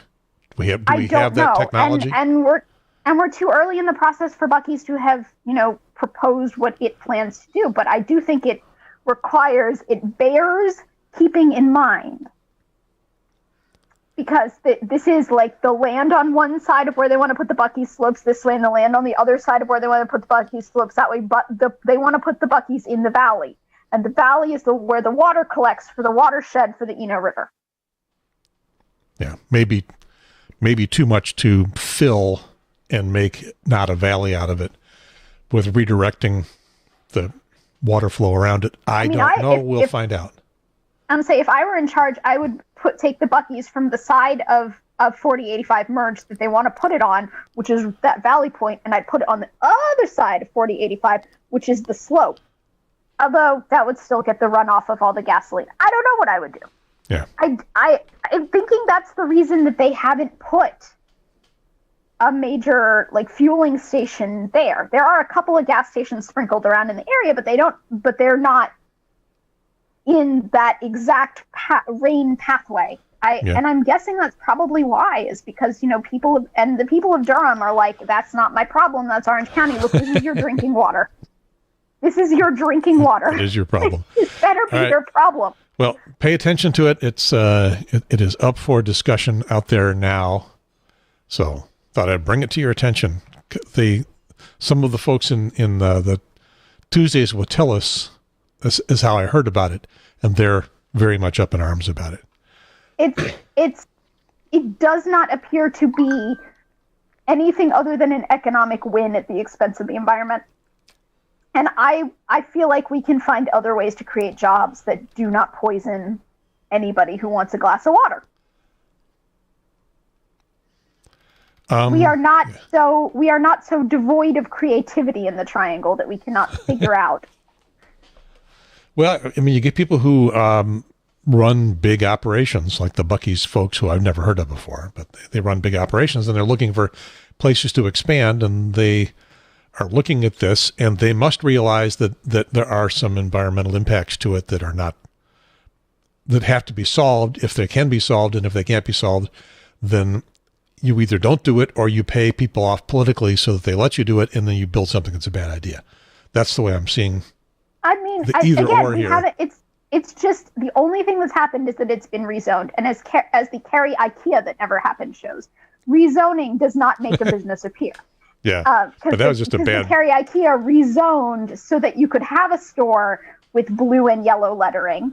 And so everybody's like, IKEA's coming, IKEA's coming, IKEA's coming. And in the end, IKEA went, you know what? We looked at what it would take to actually logistically make an IKEA go there. And I'm sorry, we got better uses for that money. That's a no. Yeah. And then they left. So the only thing that has happened is that particular land has had a vote on rezoning. That's it. Keep an eye out, folks, for what happens. And so there's a lot we don't know. But as I said, keep the environmental impact in your mind, because those questions do need answers. And if they don't get answers, this needs to not happen. Okay. Moving on. You Rachel Maddow fan? No. I'm Rachel Maddow non-fan, or just a Rachel Maddow I don't care? Rachel Maddow, that is a tongue twister. I am a Rachel Maddow I don't care, on account of that requires television, and me and television are not really that tight. They make a podcast out of her show. Do they? Yes. I will add it to my over 10,000 podcast episodes that are in my back queue that I haven't listened to yet. Yep. There's a problem when you live 10 minutes from work. You don't get much podcast time. But yeah, for podcasting in general, I was listening to a podcasting show about podcasting called the Podcasters Roundtable, and one of the things they were talking about is how the listening environment for podcasting has had to shift pandemically, because people don't spend as much time in their cars as they did before. But their conclusion was there's not less podcast listening going on. It's just shifted to accompanying you doing other things, working out, cleaning. Yeah. So, but I don't know whether that's true or not. In any case, yes, Rachel Maddow Show is available as a podcast. It pops up sometime in the middle of the night after the show has been produced. Are you familiar with Preet Bharara and the podcast Stay Tuned? No, other than the name. Yeah, he was the U.S. attorney for the Southern District of New York, the head guy in that federal prosecutor's office. He was the one who was famously fired by Trump because he wouldn't take Trump's phone call. Trump asked him. I wonder how he would feel about a Buc-ee's without environmental impact. I don't know. He was specifically asked to stay on when Trump became president. When typically most U.S. attorneys are replaced because it's a political appointment, Trump replaced them en masse as opposed to onesie-twosies, which is usually how it goes. And specifically asked Preet to stay on. Preet doesn't know why, but then Trump sent him a message that he wanted to have a phone call. I think they had a phone call to have him stay on before Trump was president, but once Trump was president, it would be not appropriate for Preet to talk to him on the phone because of influence. And he got this word that Trump wanted to talk to him, and he sent word back, no, it will be inappropriate, and Trump fired him like that. So there, in any case, so he's no longer a U.S. attorney. He's a podcaster, just like you and me. Isn't this a leveling experience? In any case, he had Rachel Maddow on the show recently. Rachel Maddow has just published a book called Bagman. It was based on a limited series podcast that she did earlier this year called Bagman. And by the way, you did a good job in pronouncing her name, Maddow. Almost everybody in media everywhere will pronounce it Maddow, like mad cow, but it's not. Preet himself got it right only when he was in the middle of the interview with her, but in the introduction and anything he recorded afterwards, he slipped back into the Maddow. So, if I may offer a tip from a former teacher, when a student tells you how to pronounce their name, believe them. I mean, that's the trick. They know how. I've heard her say her name. Yeah. So therefore that is how one says her name. Yep. So he asks her an interesting question. and one that I'm glad that he asked, and that would have had a follow-up question to that he did not ask.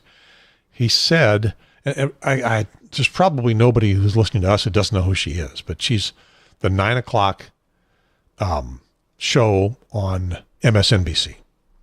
And before that, she did Air America, and before that, I think she was a waitress. He said, do you believe everything that you say on the show?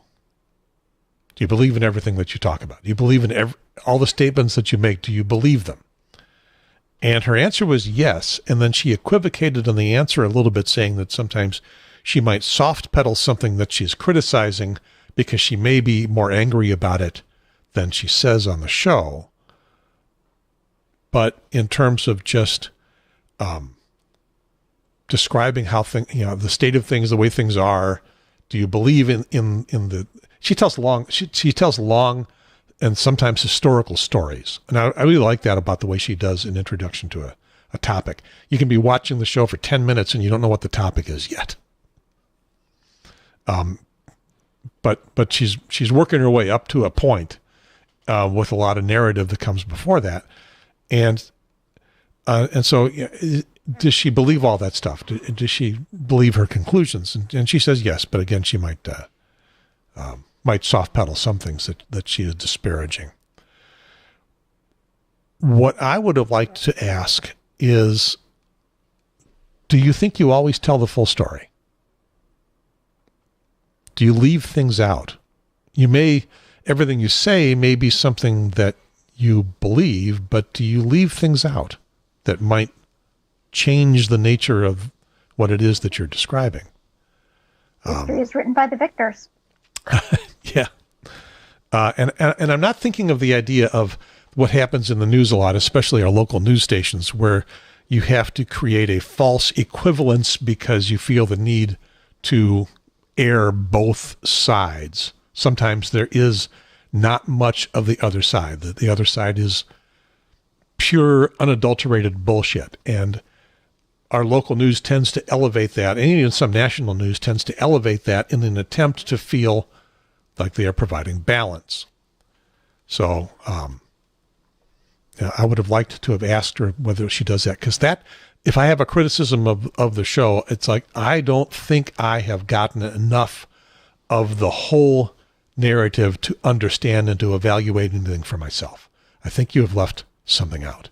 And I don't think she used to do that as much, and I think that she does that more these days. I still enjoy watching the show. I learn a lot, but I think I have got to go to other sources to find out, again, not the false equivalence, but the information that she might not have wanted to portray.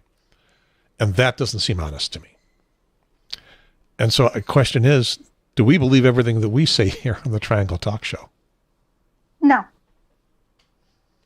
I believe about 30% of what I say. Explain. No, I believe that I am passing on the best information I have at the time. And I am always open to correction, as I hope the listeners have discovered when they have corrected me. And I've gone, oh, yeah, you're right. I did not know that. Now I know that. I strongly believe that there is no shame in not knowing things, and that the only shame comes in denying things that you did not know when you have been made aware that you did not know them. But yeah, I strongly believe my positions that I take. Okay, and now I got to think about how I feel about that, because I didn't put it in the notes because I hadn't decided for sure. I try not to espouse positions that I don't believe in, but what I've noticed when you live over here on the left, and that's where we live, there are things that you are expected to believe in, expected to parrot out. When the subject comes up, yeah, you're supposed to agree, and if you don't, well, all of a sudden you are the suspicion is cast upon you. That yeah, I will say this: one of the things that makes me unpopular is I am unconvinced that school choice vouchers as a tool are a bad thing. I do very strongly believe that the political motives behind the people who want to use school choice vouchers in the present are using that tool for a bad end. But I'm unconvinced that having schools that specialize in particular ways to reach particular kinds of students, reaching a population of students who are reachable, and then the students who need a different approach going to a different school are bad. I'm not sure that there is value in having to go to school with your immediate neighbors versus getting an education that can better reach you. And again, I am aware that I am talking in the theoretical rather than in the present actual. And I'm saying the present actual I'm not a fan of, but I do not think the one of the things that I was very much schooled in, especially in graduate school and in liberal world in general, is that they want to toss the tool out as bad just because it can be corrupted for negative uses. Yeah, and that's an excellent case study in this idea of looking at liberal thought.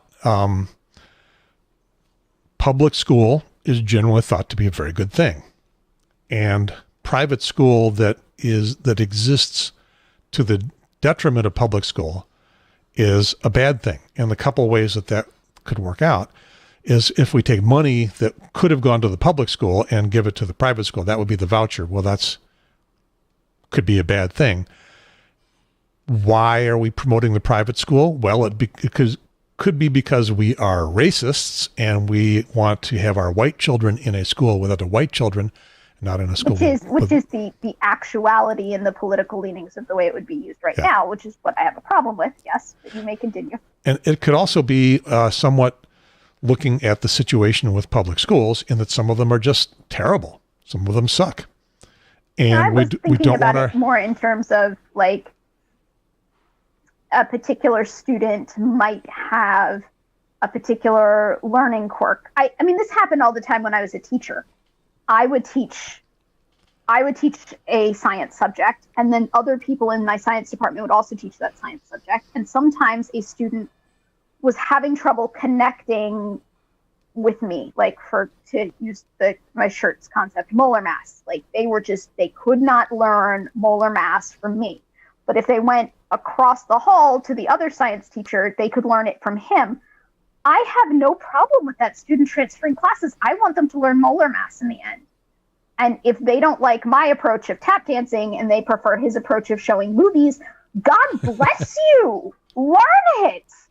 So this is where I don't necessarily have a problem with, if a student knows their learning style, like they learn best kinesthetically, they learn best from doing something hands-on. If they want to go to a school that has decided to use its budget to buy the materials to do almost every subject hands-on, whereas there's another school which has chosen to use its budget instead to outfit its library so they have a massive amount of books for the people who are more autodidactic. Like, yes, send the students where they should go, because in the end, don't we want an educated populace? Like, what purpose does it serve keeping somebody somewhere where they can't access the education as well as they could somewhere else? So is it a conservative lie that there are failing schools and bad teachers?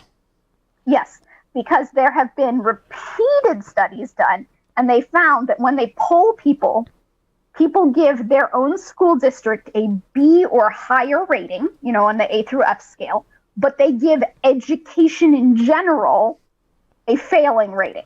So I don't know what schools they think are failing if everybody thinks their own local school is great. Same thing with congressional representatives. Congress sucks. My representative is good.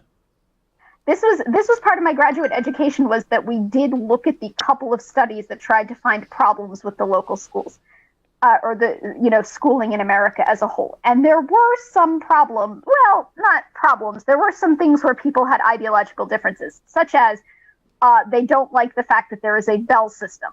The bell system was in place specifically to train factory workers at a time when factory workers needed to be able to when the students were most likely to leave school and go to work in a factory, and where if you didn't know what a bell meant, you were going to find yourself unemployed. So it set the students up for success to understand bells.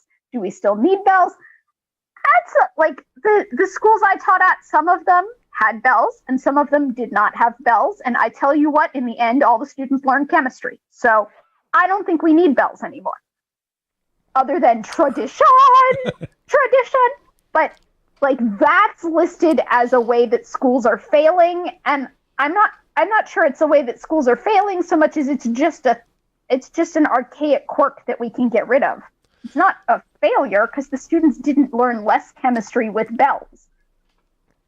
I mean, the subject is a morass. It's hard to pick out anything and say, well, this is a good example of that proves any point, because individual data points are just kind of messy. Hang on, I gotta clear my nose.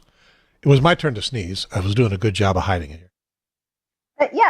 It's again, the school choice vouchers, as I understood it to be in the most abstract sense, meant that all schools are public schools and no schools are private schools.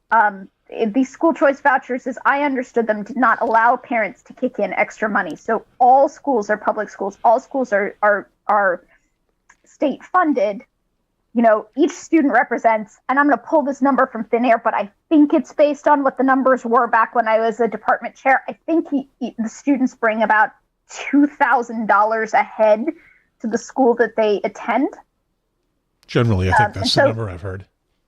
Yeah, and so whatever school that kid went to, rather than having, you have to go to this school, this is your neighborhood school, it was, this school does more things on technology, this school does more things with the theatrical arts, this school is more hands-on, this school is a forest school, so you will be outside, good luck, better have good cold weather gear. This school is, basically every kind of school there can be. And then parents would go, well, I know my child, and I think my child will do better at the forest school than at the computer nerd school. So I'm going to send them to the forest school so they and their $2,000 get to go to the forest school. We already have a version of that, especially in Raleigh. It's called a magnet school. And the way that school vouchers in the abstract go, it's just everything is a magnet school.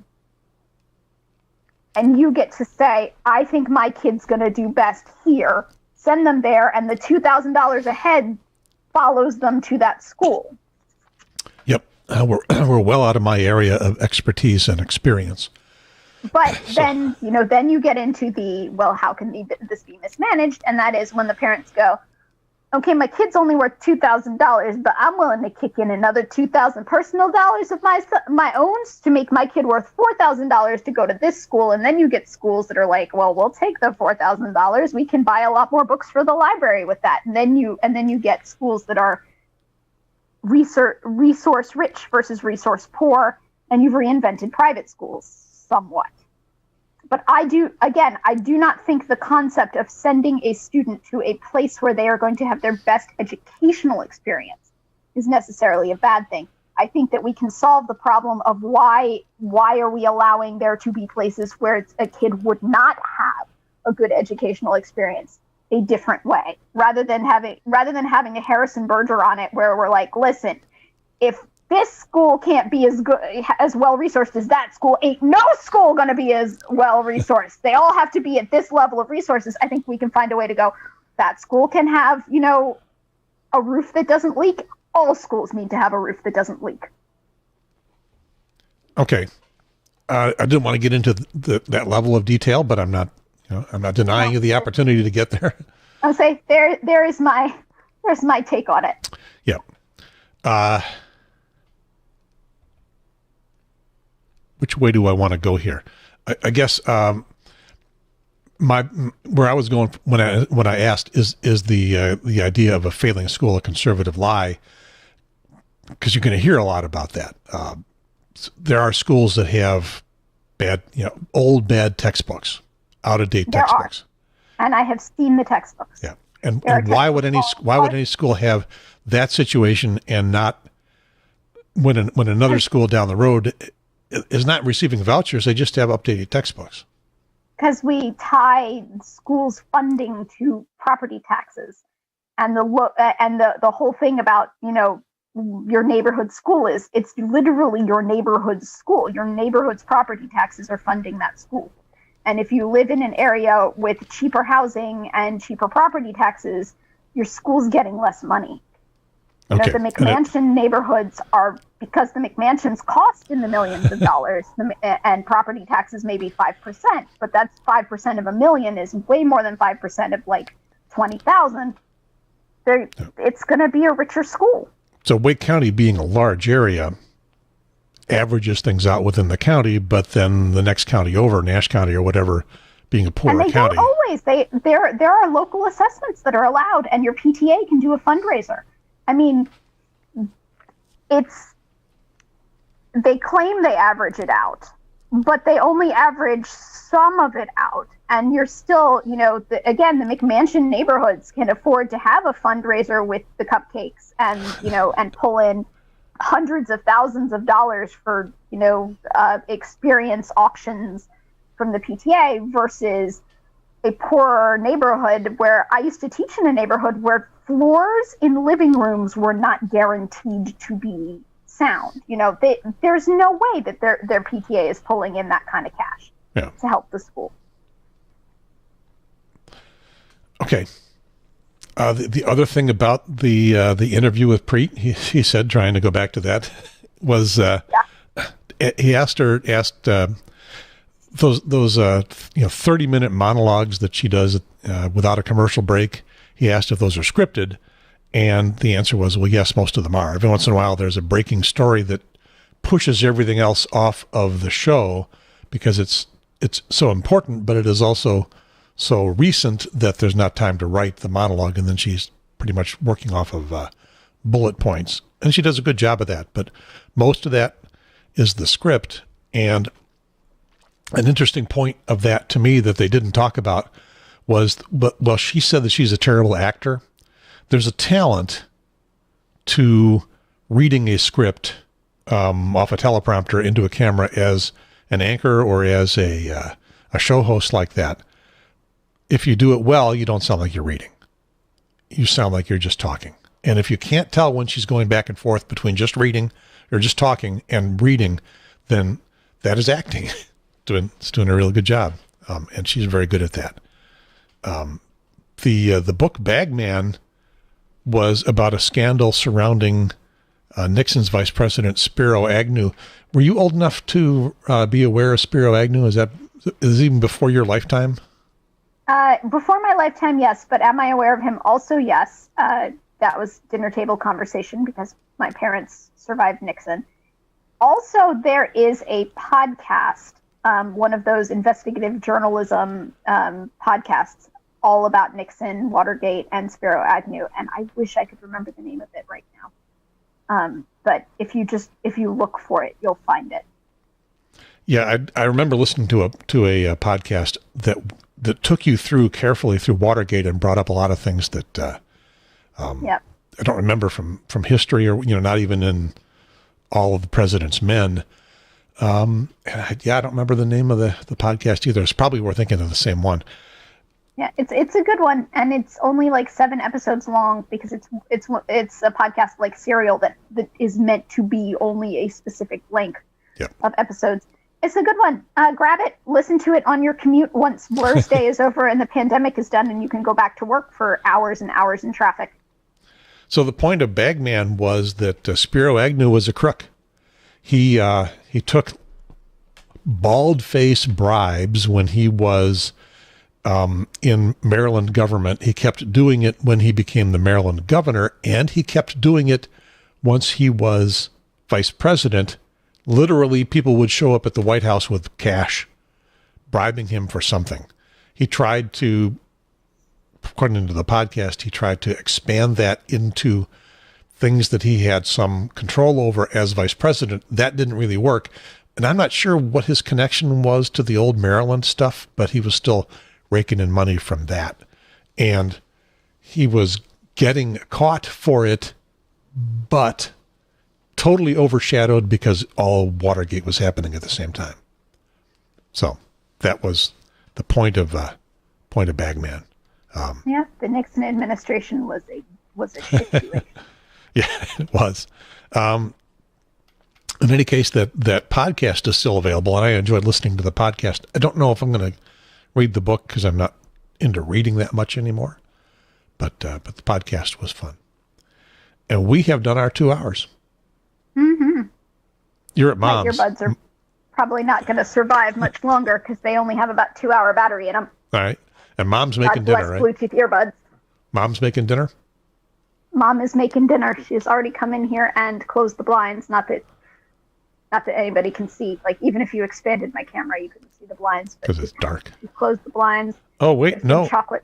No, your blinds can be seen. There they are. Ah, yes, they're closed. They're closed. I didn't notice them being open before, but definitely closed. Oh, no. This is, you know, in a glimpse into the mind of Jen. I do not understand the purpose of opening the blinds every morning only to close them again at night. I understand the purpose of opening the blinds because you're in the room and you want light. But I do not understand the purpose of opening blinds in a room you are not going to spend any time in only to close them again later. I'll just add the idea of closing the blinds in a room you're going to spend some time in naked. Well, yeah, no, I understand why blinds would be closed. The part is I don't understand why you would open them in a room you are never going to go in, except to just re-enter the room to close them at the end of the day. Oh, yeah, I guess there are people that do that. You know, I know, mostly old and my ladies. mom is one of them, and this ritual is very important to her. I personally can't find a place in my je ne sais quoi that is Jen that makes me go, oh, that makes sense. For me, that I'm going, why? Yeah, and in the room that you're in now, you're not going to be naked in that room. I don't think. You never know. Never say never. Okay.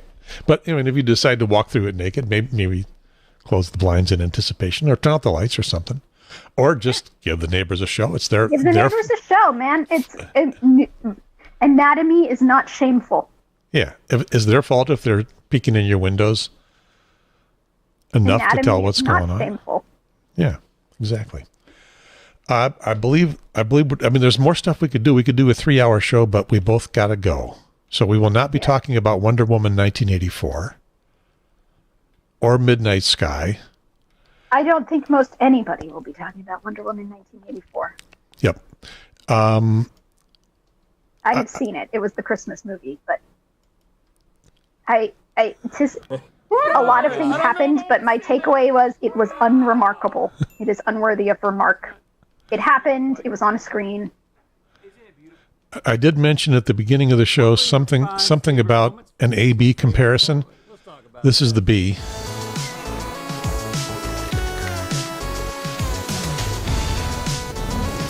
Little production value in this. This is a YouTube show. Mythical special holiday episode. Do you know why today is so great? Need one of those sweaters. I can't tell which sweater I need, but I need one of them.